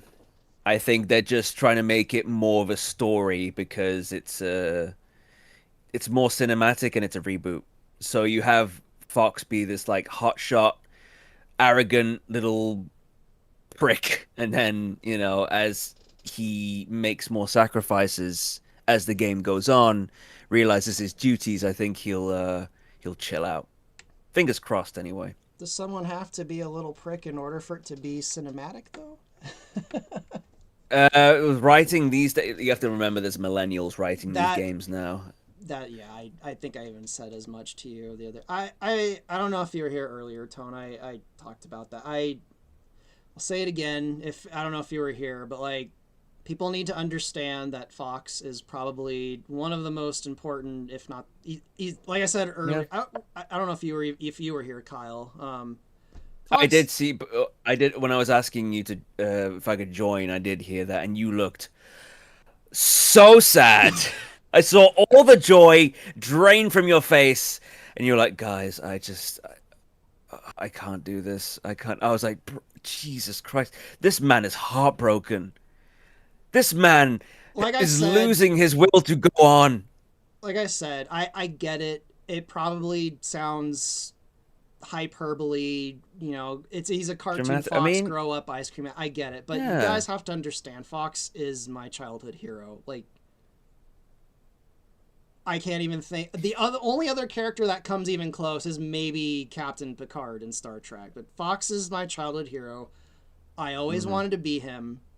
And one of his main traits was that he had a loving relationship with his father and he aspired to be his father. That was like the main thing. And I had the fortune of having a good relationship with my father when I was a kid. I loved my father when I was a kid.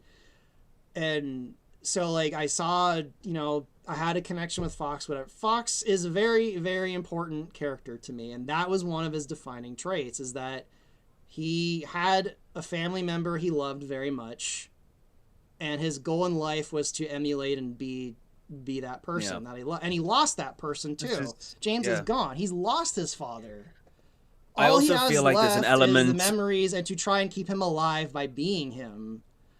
I feel So, like there is an element of him coping with the loss of his father by being like, this is my Star Fox now. This is so, and then maybe some point he's like to Peppy, I miss him so much. so, I just can't I can't deal with, I've got these emotions I can't deal with. so, So I just put on a bravado.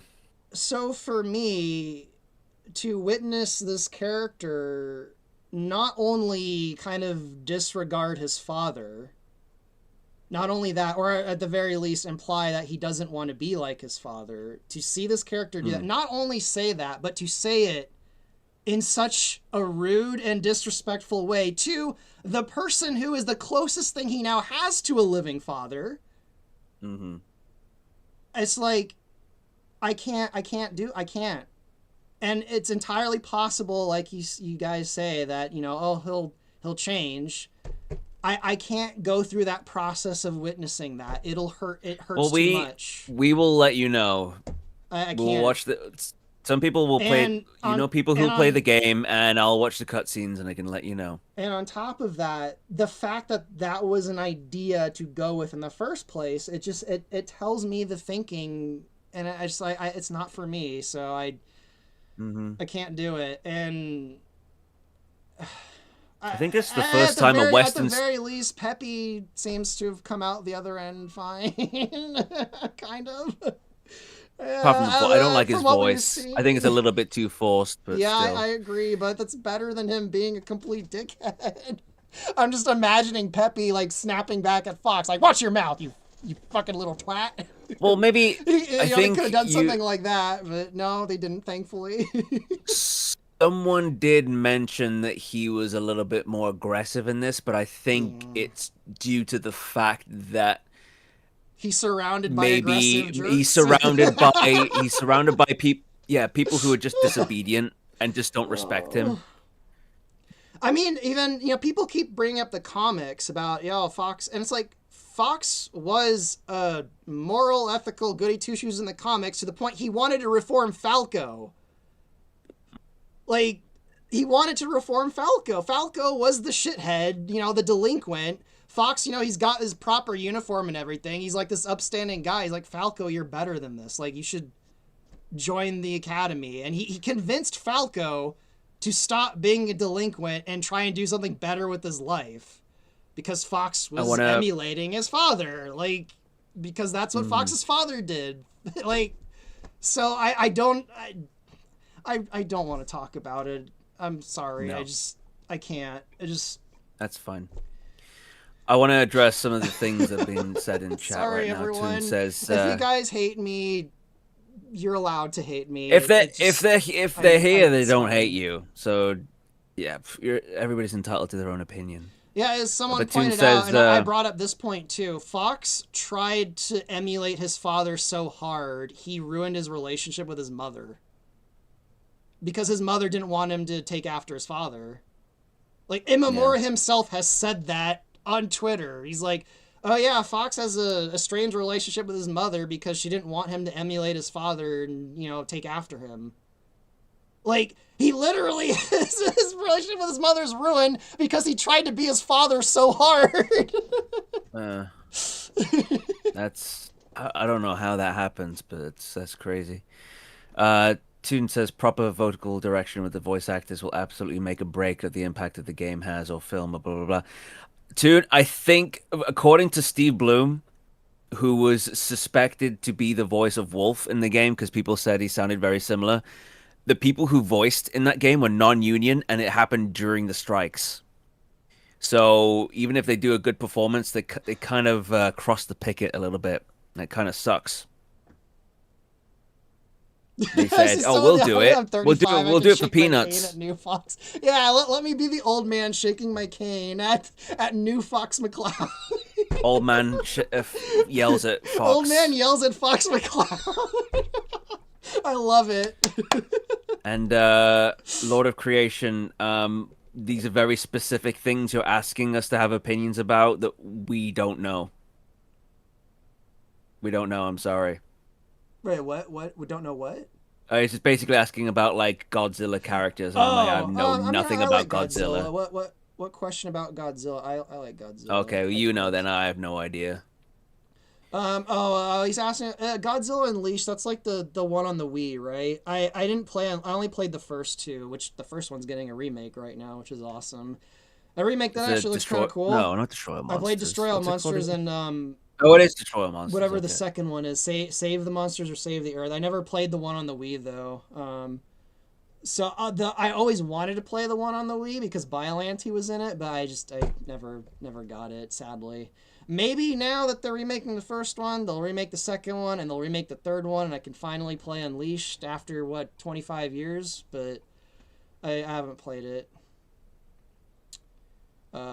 I'll never forget that AVGN episode where he plays a whole bunch of crappy retro Godzilla games. He's like, "Oh, I Oh found yeah, this one and then he's for like the finally gets to destroy all Xbox." monsters. Yeah, He's he's like, like, "I've where never was heard of this this. game This my is." whole life? It's like, what is this? The Xbox? What is this new shit? And he puts it in, and he's like, It's "Oh like, my oh my god, god. it's amazing!" That's how I felt when I first played that game myself when it first came out, because there like hadn't really been any good Godzilla games all throughout the 80s and 90s. And then and I remember that game came out. Okay, that game came out right when Adventures did. And my father was trying to get me to get that one instead of Adventures, and I went with Adventures. But eventually, he got it for himself because he wanted to play it. I'm like, oh wow, this Godzilla game's awesome. I distinctly remember It's him telling me you should probably get the Godzilla game and not Star Fox Adventures. But I'm like, no, I when want to does play that Star Fox Adventures. when does that become public domain? By the way, Godzilla. When was it created? 1955, I believe. It Oh, might have okay, been so a not that little early earlier. then. So Okay. I don't know how copyright law is going to change, but I might be alive when Godzilla's public domain. So maybe I'll do a Godzilla thing Yeah. when I'm a grumpy old man. It might be the very, very, very first iteration of Godzilla, though. Yeah, well Not what's that cut like. I like that one. So I like the first Okay. Godzilla movie. I want fucking Star. I might possibly be alive when the original series of Star Trek goes public domain.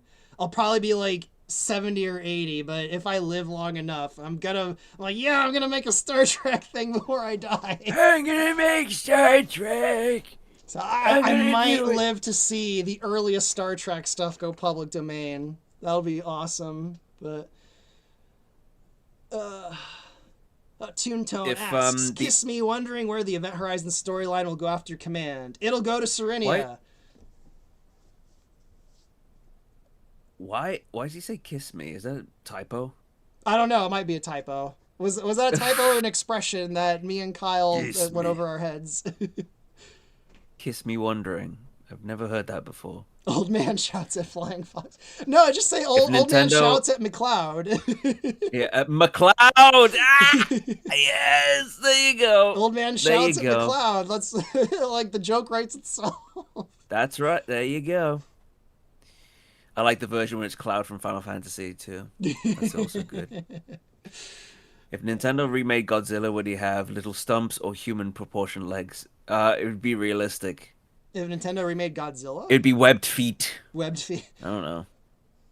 Yeah, there's Who been quite a knows? few different versions It of would be Slippy's Godzilla. gross webbed fingers. That would be the an American Godzilla. Funnily enough, the Mm. second time an American studio made Godzilla, he looks pretty close to the 50s version. You know, he's got a bit different details, but they didn't. You know, like in the 90s, the American studio made Godzilla, and yeah, you know, they had to make him all look fucking. He can't be fun at all. He's got to look like a realistic, you know, frog monster. That lady Mm. I know. is. I don't know. It's the American impulse, I guess. I don't know. Someone says Toho owns all of Godzilla and ain't letting that property go. Toho has billions. I think the thing with public domain is that it's not the property that becomes public domain. It's like the piece of media that first comes out. So Steamboat Willie, it's not Mickey Mouse that's public domain. It's Steamboat It's Willie. like Steamboat Willie that could be just broadcast everywhere. But saying that, people still have been making horror movies with Steamboat Willie. So maybe that design, that iteration of Mickey Mouse is free to use. I'm not sure how it works, but I feel like that first version of Godzilla will probably be able to be put into anything at that point. Yeah, Anybody can use it. it's also important to note Japanese copyright law is a little bit different. I know there's Yeah. kind of a general international thing with copyright, um, but yeah, it would be like the first. It would be the original Godzilla movie. It wouldn't be all of Godzilla. Like I was saying with Star Trek, I'll never live to see Captain Picard go into the public domain. Just Mm. Kirk and I Pike. I'm interested because when was the law that it was 80 years for the for a copyright to run out? Because Okay, if human lifespans increase in the future, that might increase as well. I'm probably going to get some details of this wrong, but from my understanding, yeah, it wasn't the 80 years thing came about because I think it was in 1984. Disney lobbied the American government to alter copyright laws because they were going to lose Uh, rights to they're going to start losing rights to Mickey Mouse back in the 80s. yeah. And they threw a bunch of money with lobbyists at the American government, and they're like, all right, we'll extend it. Was it 30 or 40 years? I don't remember the Mm, exact number, but it's actually because of Disney that copyright law is as long as it is right now. yeah. So, and Unsurprising. they're trying to extend it. I don't know if they'll succeed. It's like, all right, I don't know. I probably got details of that wrong, but someone in the audience might know more. I'm not an expert in copyright law. Every every time they update his look is a separate copyright. Yeah, whatever changes Godzilla has had since his very first appearance would be a different version of that character. So the very first instance of him would be public domain. There's a slim possibility I'll live long enough for Zelda to go public domain. At least the old Hobbit Link. I'll be very fucking old. I'll be lucky to make it that long, Like but it is. I might live to see. 80, that might be 2060 I'll be something. almost 100 years old. I'll be like 99, 98. So it's possible. I might live to see Zelda go public domain, but probably not. I Yeah, won't live to. There's. I mean, some medical. Assuming some medical miracle doesn't happen, there's but no you're a little bit realistic younger public. than Zelda. Zelda came out in 86. Yeah, So You will be in your 70s by the time that happens, No, unless copyright no, I was law born just changes. four. I was born 4 years after that. Yeah. I'll be like nine. Oh, right. Sorry, I was thinking it was 100 years, not 80 years. So no, No, actually, it's not 100. It's 80 at the moment, okay. anyway. So no, yeah, yeah, you're right. I might live to see that. Wow, that made my day. I might even I'll live get to long live to enough for see that. Ocarina of Time to go into public domain. Wow, I better keep up my health. Without my I doctors mean, get back to me with those test results. that doesn't stop people from pirating it anyway. Let's be honest.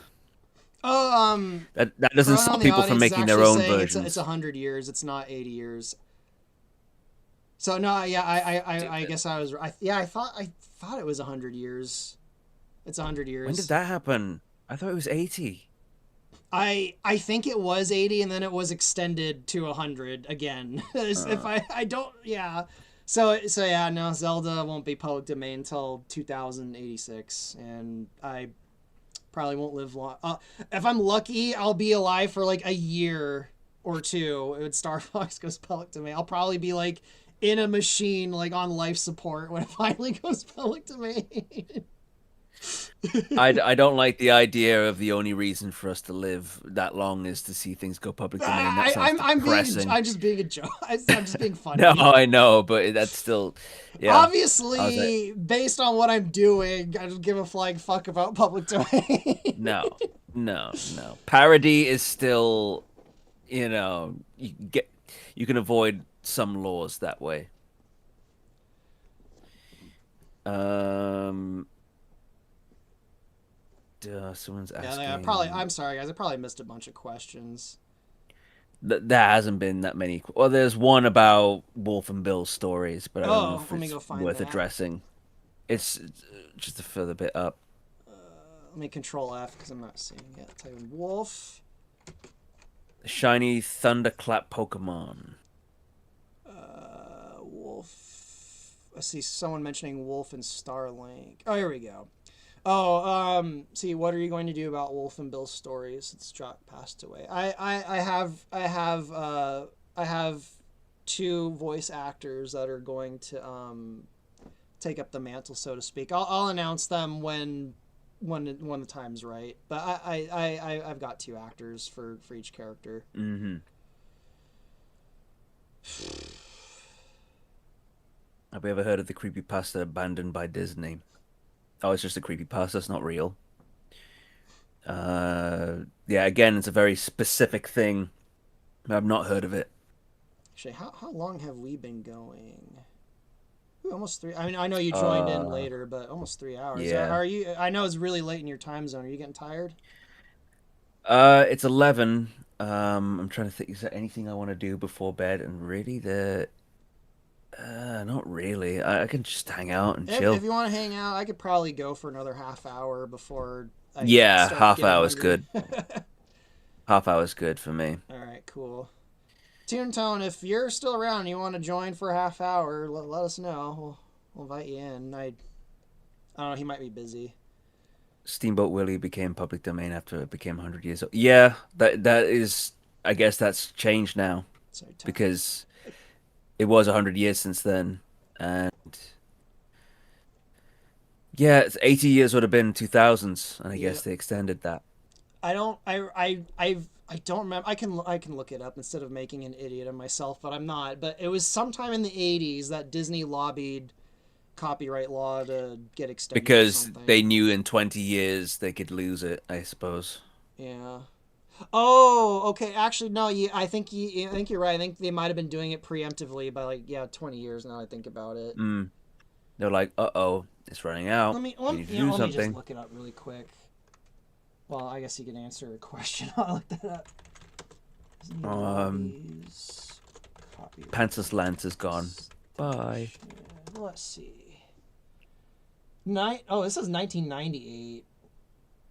Walt Disney Company has a long history of heavily lobbying the United States Congress to extend copyright terms, most Well, famously yeah, resulting in the 1998 Sonny Bono copyright term extension. So there probably was one in the 80s, and then they did it again in 1998. So legislation successfully delayed the expiration of corporate copyrights from 75 years to 95 years from the date of publication. However, these protections have now begun to expire. Okay, so it's 95 years. It's close to 100, but it's 95. It might as well be 100. It's 95 years. You really So shouldn't be able to do that. so Like, so what I if the might first thing you ever live made to is see public Zelda domain? go public domain, and I won't have my little walker. I might see Star Fox go public domain too. I'll be an old bastard by then. I might not even remember what they are at that point anymore. Is anyone familiar with Thomas and Friends as a new series?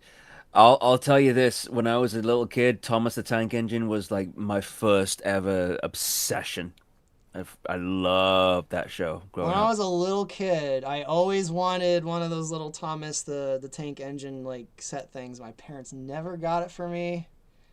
Mm. They never got I it think they're for very me. breakable. They're meant for like enthusiasts, and they're not meant for kids. And we don't realize that when we're kids. Yeah, that's the We have one. like the big blocky unbreakable version. I personally suspect it was just way overpriced. They couldn't afford Probably. it. Because they did end What up was getting me the Hot Wheels train set thing instead, which mm, yeah, as a little kid, I loved that. But in retrospect, I suspect it was the Thomas the Train Engine set thing was probably way too expensive. oh my God, bro. You just called it Thomas the Train Engine. You Thomas the Tank Engine, I've heard that whatever. being said by one other person, and it's oh, okay. Yeah, that's I funny. know it's Thomas the Tank Engine, but every time I hear tank, I think of a fucking Landmaster or like an actual I've battle never tank. understood why he's called the Tank Engine. I've never understood that. Because he's secretly a Thomas the military Train, train. he's got a tank engine in him, I guess. I don't freaking know. It's like 16-wheel drive. Yeah. Let's, oh, I see a question. Are you still planning on making more of those R-Wing model kits? Yeah, Y-Wing guy, who might even be in the audience right now, he's releasing very soon Miu, Fei, and I have one of them back here, the Cloud Runner R-Wing from Command. Those three, he's going to release them sometime soon. He's just getting them all printed out right now. They're gonna be for patrons, but the other R wings he's putting on sale on his marketplace. So yeah, stay tuned for oh, the camera's up there, not down here. Stay tuned for that, and Thomas the the Landmaster. armored R That's wing, good. the armored R wing, and the light R wing. Hopefully, we'll have a trailer for that sometime in the next few weeks. I gotta make the plushie trailer. I got a lot of trailers to make.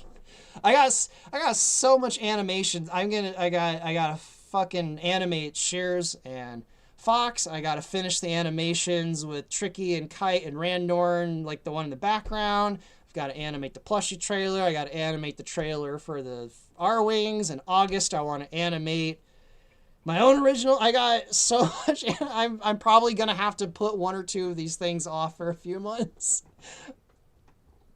I just a few He's got a months lot on his ago, plate, everyone was people. like, "You should take a break," and I'm like, "I know," and I did the exact opposite. I'm like, "I'm gonna Yes. take on all this extra work."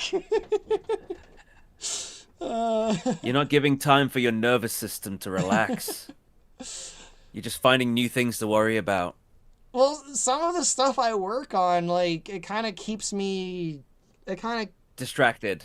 I guess, distracted is a word. I'd say focused, which I guess in a way is opposite of distracted, but You gotta prioritize self-care as well, man. You gotta relax. You yeah. gotta I take that also I vacation. animated cat. I've animated so many things Yes. lately. It's crazy. Like, I instead of taking a break, I'm like, I'm just gonna do everything all at once, I can't while stay still also working to on the hear the voices battle-based in my meteor head. level at the same time.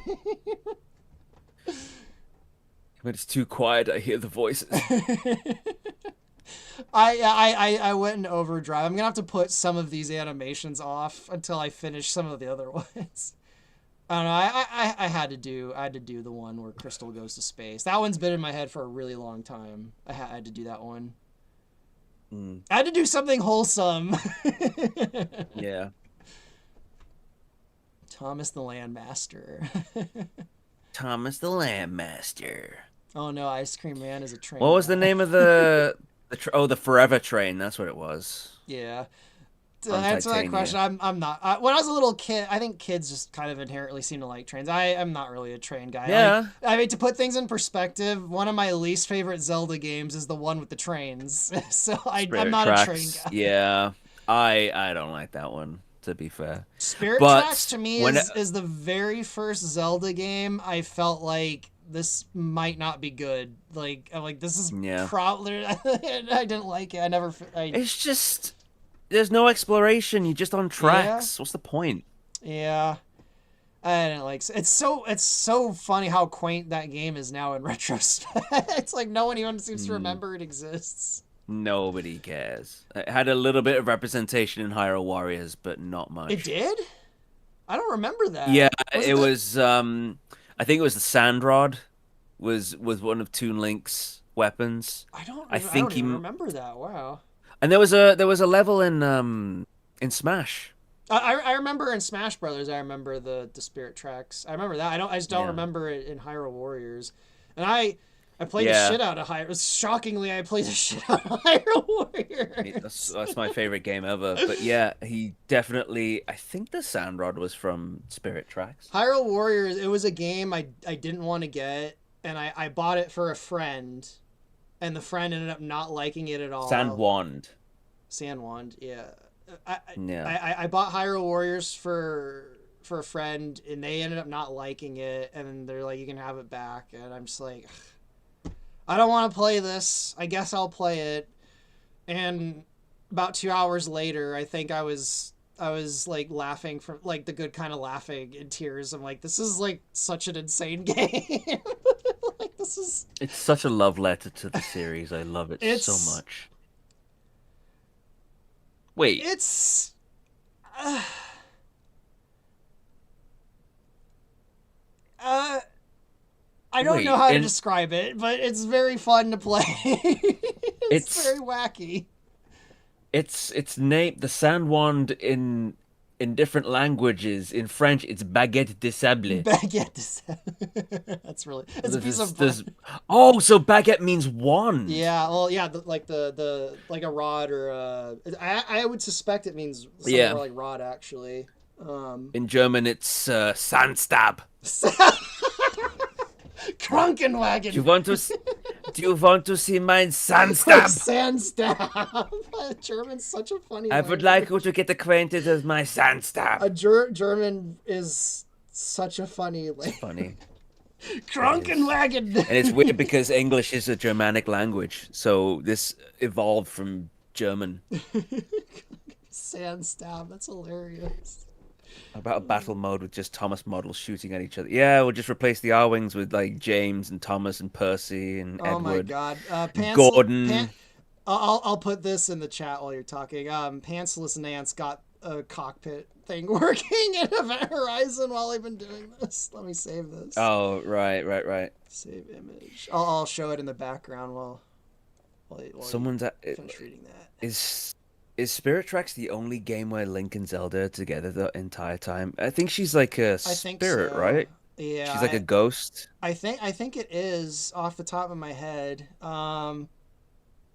For the entire game, definitely, yeah.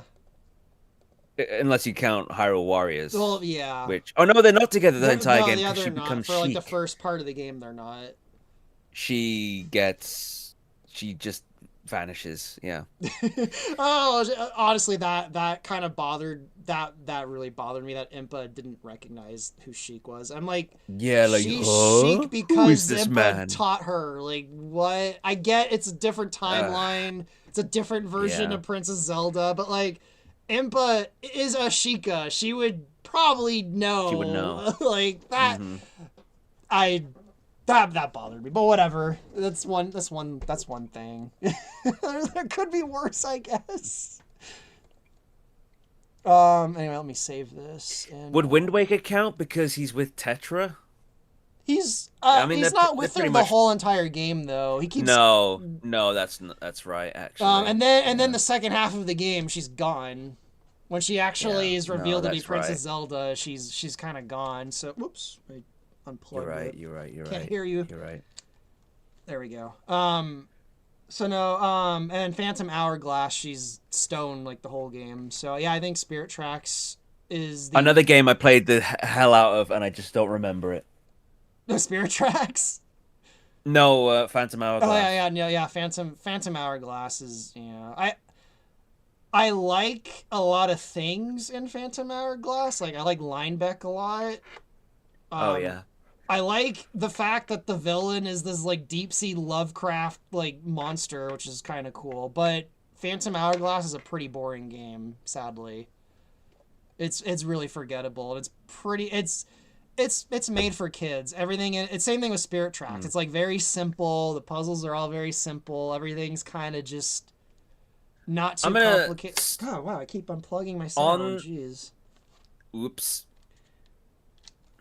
So so yeah, On the fans. topic of made for kids, I don't want to go back to it too much, but I think this new Star Fox game is that it is made for kids and people who have never played the games before. If it's made for kids, then that's some interesting decisions they've made.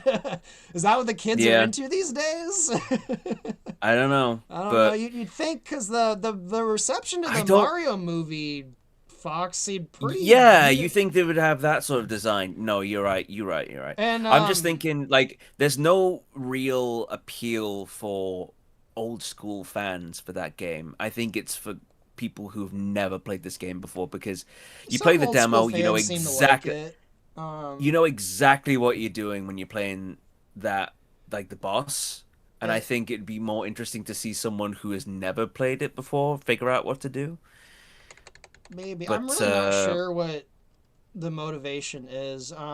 I know some people who are definite Star Fox fans that seem to be really interested no, in there it, are but plenty. There are definitely plenty but who love if that. it's made for kids, then It's made for people all who've right. never played a Star Fox game, I Well, think. I And can agree the with that. Yeah. and the tutorial at the beginning of the demo definitely hammers that home. Instead of a tutorial like the training of the original where you're just allowed to make mistakes and just continue, it will keep resetting you until you do the thing it tells you to do, which Yeah. I hate. So you're basically saying it's not made for me. Exactly. All It's not right, made for then you. I'll save me some money. Where is OBS Yeah, is same. being okay, here we I go. will play online with people for free with GameShare. I will just Is keep anyone making Event seeing chat? Yeah. Horizon and some wholesome crystal stuff. Yeah. I've been You're the only person who's working with Estelle like this closely, I think. yeah, I I don't know. Maybe you call it fate or whatever. Something about Estella and I seems to just click. Hmm. I don't know. I don't know. It's kind of weird because I guess you were the first person she felt like comfortable sticking around because if I remember correctly, you said that when she worked with the guy who did the Half-Life 2 mod, they didn't get on. yeah, I maybe it's just something about our personalities that's like maybe it's just because I can I can put up with some I can You're a put wet up with some. blanket. She walks all over you like a doormat. Estelle, Yeah. if you're listening, you're wonderful to work with. I don't know. Maybe Yeah. I don't know something something about or I don't know our No, it's personalities worked so seem to far. click. I don't know. You've I'm created a lot of stuff thankful together. because Yeah. but but yeah, she like not every time, but she always shares like every little plan and stuff that she's gonna do. Although there's one Yeah, thing you she didn't guys share talk a that lot. completely caught me off guard. One day someone's like, "Hey, Estelle's posting on Reddit," and I'm just like, "What? Uh-oh. like why is she posting on No. Reddit?" Like she never told me that. She always tells me like every random idea she has. She never told me she's gonna post on Reddit. And of course she posts on Reddit and someone's being like a complete fucking asshole to her. And then everyone's like, "You guys, why are you being an asshole to Estelle?" And I'm like, "Why'd you post on Reddit, Estelle?" It's like the worst place to post. Bad idea. I don't know why she posts Um, on Reddit, but it was so funny.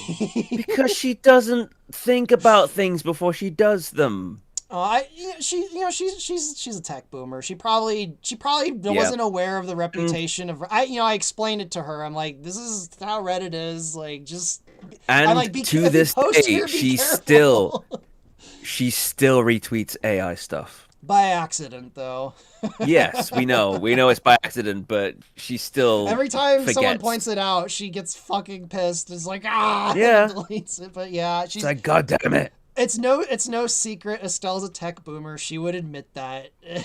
Every time No, I do a live she's stream with her, hopeless. something goes wrong with the tech. Apparently, she's getting VR stuff, and She's I'm like, trying to do VR okay. stuff. We'll see how that Mm, goes. I mean, maybe it'll work out. I mean, if she gets like a Meta Quest, then that's pretty basic, and you don't need that much I techno. predict that there will be growing pains and technical problems. She's Yeah, trying to figure it out. she will probably feel sick, Aw. motion sick. I can't be in VR chat for very long. Yeah, I get very overwhelmed. VR stuff it feels off to me. But I mean, I can I play moved that games. image in the background. Pantsless Nonce got like a cockpit thing to work in Event Horizon already while we were talking. Pantsless nonce. Pantless Nance. Nance. I keep wanting to call him Pointless Nance, but No, don't call him a nonce. That's not good. Pantless Nance. That's his name. That's his Yeah, but username. not Nonce. That's a bad word. Oh. Oh yeah, you and your English, Yeah, on our vulgarity. colloquialisms. Lukey Lucas says, "Is a question for me. What software do you use for recording slash acting? I'm currently saving up for a microphone myself. I'm not sure which program to invest in. Everybody, everybody I know who records uses Audacity. It's I use free. Audacity, and It's I'm not even a perfect. voice actor. Exactly. Everybody. I've been You don't desperately, need. desperately trying to get Estelle to use Audacity for years, but she Why doesn't won't. she use I've Audacity? been trying. I'm like, Estelle, I know how to use Audacity. All your tech It's problems, so I've simple been and it's trying. She's like, no, I free. want to use BandLab. I'm like, Ban no, Labs. I use don't even know what that Audacity, is. please. But if you're wondering, the microphone I use is Audio Technica 80 2020. I've had it for a good few years and it served me very well. The story behind it was I got cast for an audio book and I tried using a really shitty USB microphone. I think it was like a Hero microphone, and they said, "Yeah, this doesn't sound too good. Can you get a proper mic?" And I was like, "Oh well, I may as well invest in an XLR mic," and I got this one, and it served me very well. Something similar happened with Harada, the voice actress that plays Faye. I thought you I, meant like I Harada from Tekken. no, well, or it's she's in Japan. It's a Japanese pseudonym. Uh, okay, Her and I should be doing a stream, hopefully sometime in the next month or two. She wanted to do a live stream, but that'd be cool. I've been talking to her a bit about because I went down a huge rabbit hole a few weeks ago at the I don't know if I ever yeah, I definitely shared it with you. The whole Bo Sissoko thing. I'm probably pronouncing it wrong. The Japanese biker thing. Yeah, I went like on a with whole Cat. yeah. So she's in Yeah. Japan, and I started asking her. I'm like, so like yeah, what is this like in Japan? Like, are these like fucking like organized criminals or whatever? And she's like, no, they're not like the Yakuza. They're basically like No. teenage delinquents, like that Yeah. race run red lights basically. And she was Right. saying her husband's It's like uncle punks. was one in the 80s. Hmm. So again, me adding all this workload on me over the last few weeks. I was thinking of doing a video about going into some history and stuff with the whole biker subculture in Japan. Because I'm Mhm. like, this stuff is wacky. And no one seems to know. Whoops, there goes my headphones again. Like, no one seems to know about this. And I'm like, and what one it, because I think it was oh, I'm gonna forget his name. One of my friends, he sent me an image of that one guy on one of those bikes with like the bird helmet thing, and he's all blue and red, Oh, and right. with the tall seat, and I'm like, oh my god, I know where I've seen that before. That was in the old Star Fox comic. Falco had that bike. I know he did, and I went digging through it. And I'm like, Ah. there it is. I knew it, and I'm like, Falco's a Bo Sissoko like cat. So that sent me Yeah. down a huge rabbit hole. And then yeah, so I messaged my friend and I'm like, hey, can you tell me about this? And Hmm. so I don't know what set us off on that tangent, I but bet there's anime based on that. I would like to see that, to be honest. There has to be. they're in Pokemon. There's some group based Yeah, on that's them. true. Yeah, I was gonna say the bikers that you fight in Pokemon definitely Yeah, based on they're that. they're they're they're kind of based on that They're just like whole punks. 90s Mm. aesthetic.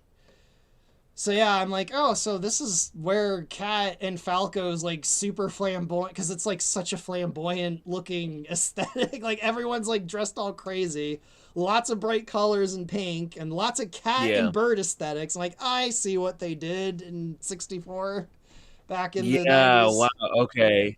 Yeah, That. Yeah. I if guess you look in so. the '90s, a lot of the men they wear like bird helmets, like bird aesthetics, and a lot of the women they have little Mm. cat helmets, Hello Kitty stuff, cats all. I'm like, I see what they did. that That's they, cool. so that's probably why Falco looks so flamboyant and he's all bright blue and red is because they based him off of the that whole Yeah. Bososoku. Probably again I'm pronouncing it wrong. It's probably Bososoku or something like that. I don't know. Bosusoku. Yeah, my Bosusoku. friend in Japan, in Faye's voice, would probably be like, "Your accent is terrible, sir." I can hear it in Faye's Oh voice right now. no, Faye's adorable. Oh, I'm glad And she's I did her saying, "Go to the justice. Patreon. Thank you." Thank you. Yeah, that was her idea. That wasn't Mm. my idea, by the way. Oh, That that's was so adorable. I that love that. she's like, I'm gonna come up with this, and then yeah, she did the thank you thing with the thumbs up, and I'm like, that is amazing. And I told her like she didn't believe me at first. I'm like, I think people are gonna respond really well to your Faye, like, and they Yeah. did. Yeah, she's a sweetheart. Dr. E Magic 1600 says to Kyle Reese Marsh, "Hi there, Mr. Marsh. I wanted to say I'm very proud of you for playing Fox McCloud in Star Fox Event Horizon." Well, thank you very much. That's very sweet. Me You're too. prouder than my parents are. Aw, My parents don't know I do this. Well, they actually do. They just, yeah, no. aw. It's nice. Thank you. Appreciate that. Crystal would have the least amount of alcohol endurance before drunkenness. Yeah, just like her actress. Oh no. Estelle is only small. She can only drink so I much. I actually think she probably does have. I think she can have a lot of alcohol. Not Crystal, but Oh Estelle. boy. She stopped drinking Um, like 2 years ago, though. She finally yeah. stopped. She's like, I'm I trying to can't drink remember. anymore. I don't think she definitely didn't drink as much as I did that night. But yeah, she's shorter than you think. Yeah, it's crazy how short she is. You don't Yeah. realize. Well, you not see her in person, but like when you see photos of her standing next to people, you're like, wow, Estelle's Yeah. actually really short. It's Yeah. very strange because she doesn't look it at all.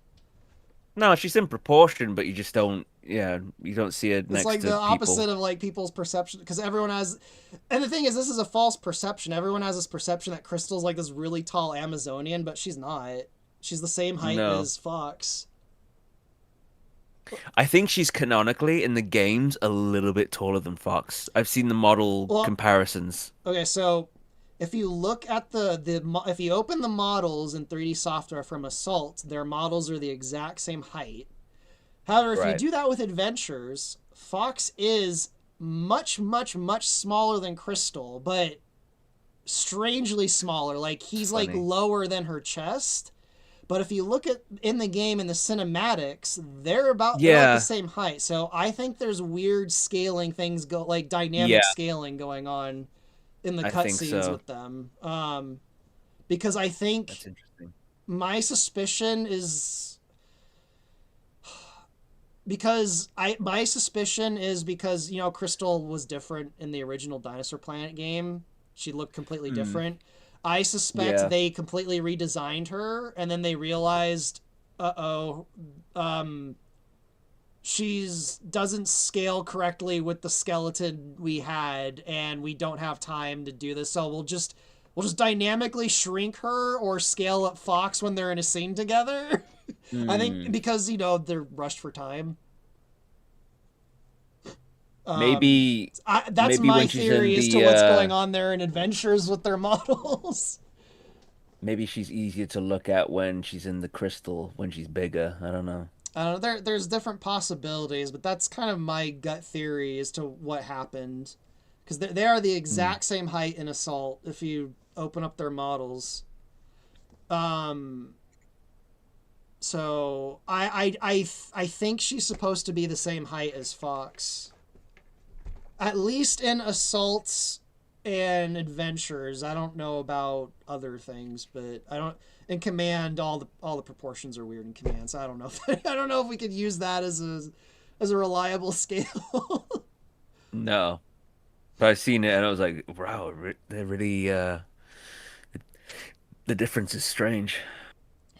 But on that note about Crystal having the least amount of alcohol endurance, she'd probably get drunk just from being around drunk people without even drinking because of her empathy. She'd probably psychically get Hmm. drunk by being in a crowd of drunk people. She'd feel the effects. She'd feel like how they're feeling, and she'd probably start feeling like that. It's like she wouldn't physiologically be drunk, but psychologically she'd become drunk.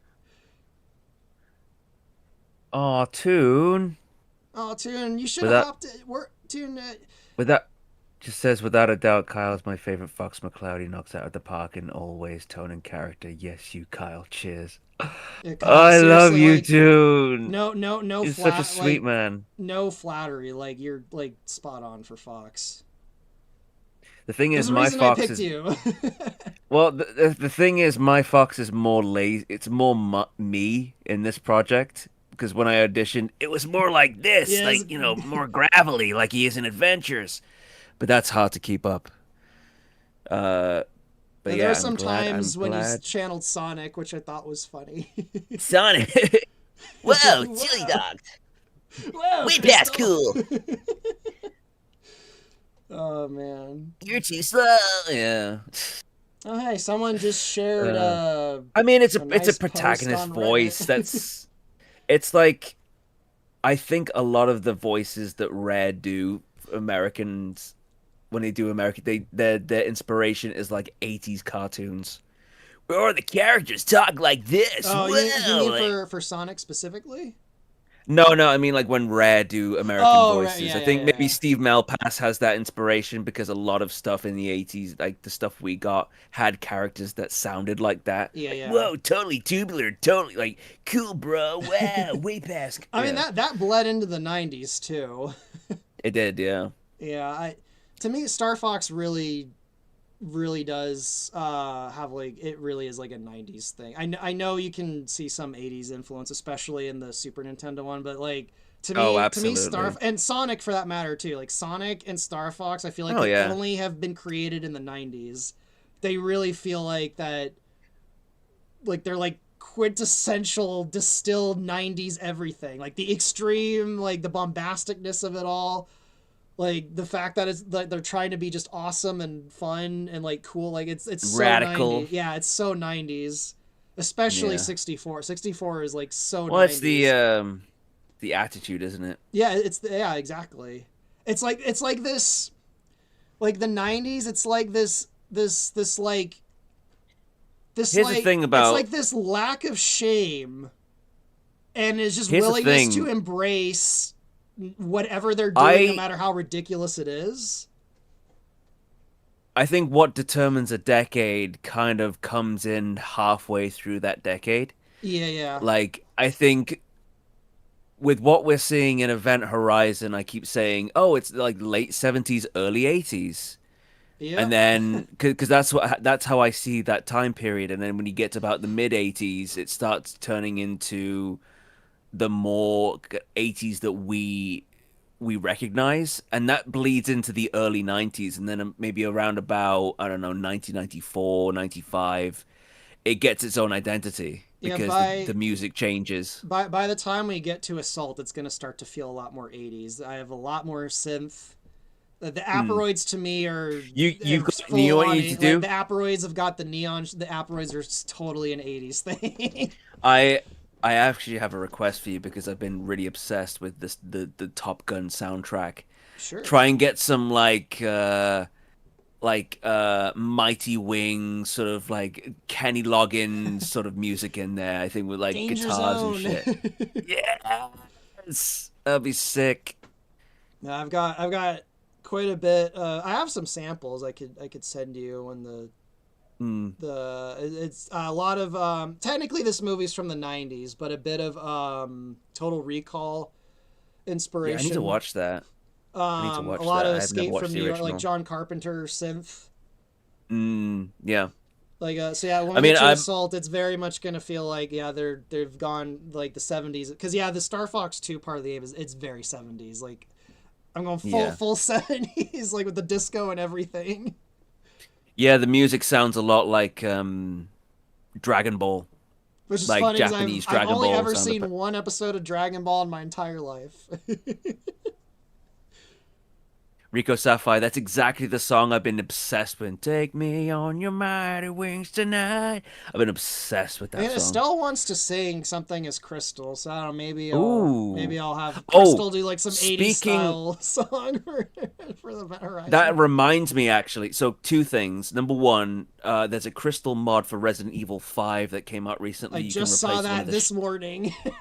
yeah, with it replaces one of the Shevas. And speaking of Sheva, Eva Adair is who is the voice actress for Sheva, recently released a song about Resident Evil 5 and Sheva, and it actually sounds really good. So Estelle doing that and making a music video out of it would be sick.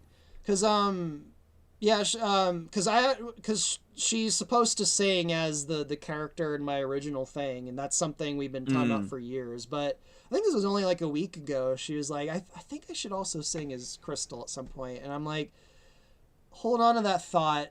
We'll think of something eventually. I think it's because we were talking Yeah. about the saxophone because I was talking. I have the Oh yeah. I have the saxophone. It doesn't play until Assault, but the saxophone's gonna come back. And Get David Wise to she come in mentioned and play singing it. as Crystal, and I'm like, hold on to that. We'll do something eventually. So yeah, we'll probably have That'd be Crystal good. sing something for Event Horizon at some Oh. point. Oh wait, no, yeah, oh no, yeah, it's because I sent her, no, it was because of the saxophone music. I sent that to her, and she's like, "Oh my god, I need to sing." Or Oh. I'm like, okay, yeah, it was because of I that. think I feel a song coming on. So I'm trying to Um, remember everything. That's so much shit has happened in the last 3 months. It's hard for me to remember everything. Yeah. So she'll Lukey sing at Lucas some point. says, with that logic, Crystal would literally have contact high from a room full of weed smokers. I think Yeah, so. yeah. Man, don't ever have her walk down the street and see people high on Fent. She will be broken. No, Crystal's emotional state is definitely influenced by the people. In fact, the scene with Shears when Fox and that we're gonna do this week, you're gonna because you know how I've said like Fox kind of like masks his emotions and whatnot. You're gonna see everything Fox is feeling through Crystal in that scene, and Oh it's my gonna be God. glorious. You are gonna you are gonna see everything Fox is feeling through her. I mean, Uh, depending on how you do the lines or whatever, you'll probably feel it in Fox also, just from how you do it. But I I'll try and I'll do it and try not to make my housemates worried about my mental state. It's like, are you crying? It's for a thing. It's for a thing. I'm just recording. I'm really I'm excited to fine. do because I messaged you like you and Ross like 3 months ago, and I'm like, I think we should do this scene. Now I'm like, we got to do this. We got Yeah. everyone all the time. Everyone's asking me like, what is Shears alive? Is he dead? Because they're like, is he gonna show up at Starfall? And I'm like, I'll resolve this as soon as I get a chance. And now's a good time. I mean, you just say the word, you direct me, and I'll do what I can. Oh yeah, Someone's Toontown, you did asking sing if as Peppy too, right? Toastmac also sang as Rob recently, so yeah, maybe we'll just have a little cast sing something in Event Horizon. Well, no, I well, mean, no, yeah, they no. I know what someone's to do. asking, I know what to do. They'll someone's all get asking drunk here, and sing. someone's asking if I would sing it as Fox. I mean, No, I know I it. I could know what to try. do. Karaoke, a karaoke scene where they all get drunk and sing. What the fuck? What would Fox even sing? Falco, I don't know if Jero can sing, but if Jero can sing, that would be hilarious if Falco just has like this angelic voice when he sings. Like everyone Ah! like everyone's like just all like rough and drunk or whatever, and He's then Falco gets up and it's just like this angelic, lovely voice when Falco sings, he and everyone's starts like, singing what the like fuck? Pavarotti because he's Italian. Oh, Nessun that's like there I've gotta do dorma, it now. nessun dorma. Maybe maybe when they celebrate at the end of Star Fox 2 or Assault, yeah, I'll do some kind of like karaoke thing where they're all singing. See, Toon says this is on point because the holiday special, like Star Wars, a really cringy holiday special. Oh my Why god. not? Yeah, no, that. And then, of course, Rob can't get drunk, so Rob's just going to be like, what the hell? My sensors indicate your intoxication levels have exceeded minimum. Are you all going to be okay? Just install whiskey.exe on him. Whiskey.exe. It's the data emotion chips from Star Trek. Absinthe.gif. Or I don't know. Rob probably could. Toastmac has sung as Rob, so I don't know. Maybe we'll just have him sing Yes. too. How do you sing as Rob? How do you sing in a He sang as monotone Rob. I voice? haven't added the filter yet, so I don't know. Have you? Oh, I don't even want to bring it up. Never mind. Star Fox Rock Band when? Seriously. I'm sure someone's modded. I did when I was looking at Crystal Yeah, no, mods. no, Someone there is actually a Guitar did. Hero mod with Crystal in it. I don't know if the rest of Yeah, the there Star is Fox team is, but probably no, that's an awesome idea. The karaoke thing. Jefferson Starship. I don't know if you wanna wrap up now, or do you still want to keep going? Yeah, I gotta. We should probably head off. Yeah, Yeah, we need to do a stream with Toontown someday. we'll see if we can get our little avatars. If you can get like little Yeah, because stills I couldn't of figure out what us. was going on there. If you can get like our little animations of us speaking, like you do in the game, to come on when we're speaking, that would be pretty cool. But I don't know if Well, that would I am work. sending Wendy stuff to make VR. I don't know if that's compatible with the Discord stuff, but I need to No, send those. I'm talking about like PNGs. It's like PNG Oh, tubers. I Not do. They actually, they're the files I have for the little portraits. They're called animated PNGs. I don't know if they're compatible with, they might work. but if they're not, Before we I could go, make them just little video files. I don't know if those would work. Lord of Creation wanted to know about Oh, Stargate and Babylon 5 real quick oh, before we Babylon go. 5 is one of my favoriteest things ever, and I am dead certain Dinosaur Planet has a shit ton of inspiration from Babylon 5. Like, I think he's specifically talking about the hyperspace, like warp from. oh, It'd be never I inside was the just split asking my gate from. general opinion. On Oh, that note, I also think Dinosaur Planet was inspired by Stargate. The literal Stargate with the chevrons is in the original Dinosaur Planet game, right by I'll the read the Krazoa question Palace. literally. Yeah, because I'm. We all God, we all seen the inside of the hyperspace from Star Wars, Stargate, and Babylon 5. Warp from Star Trek, but never the inside of the split gate from Star Fox. yeah. What does it look like? Psychedelic. Yeah. I mean, it's like in Out of This World or Yeah, whatever from the original Star Wars. it's kind of like the out of this dimension, out of this world. Hmm. I see it as psychedelic. Rob sings Star Punk. Rob sings Daft Punk around the world, around the Around the world, world, around around the the world. world. That's it. Yeah, that's all he does. Oh. All right, I'm ready to wrap up when you are. All right. I hope you guys enjoyed the chat. It's a nice chill Q&A stream. I am pooped. I'm gonna go get some ice cream. Living up to the ice cream man name because it's freaking hot here. Actually, Get them ice cream. I'm gonna go I'm get some nice cold ice water. That's what I want. Or maybe some Pepsi. I'm gonna go get some ice cream at Yogurtland, so it'll probably actually be frozen yogurt. I'm gonna come back. I'm probably gonna play games for 2 hours, and then I'm probably gonna watch Bird Notice and then pass out. And then Sounds tomorrow good. I'm gonna start on the plushie trailer. And Yes. yeah, that's about it. Thanks for coming on, Brilliant. Kyle. No problem. Happy to be here. Alrighty. Yep, yep, Where yep, that's is all, the? folks. Of course, I can't find the button to end the live. Where is? There it is. All right. Sorry to jet, but we're in a hurry. Oh God, no! Please. Sorry to jet. We've got places to no.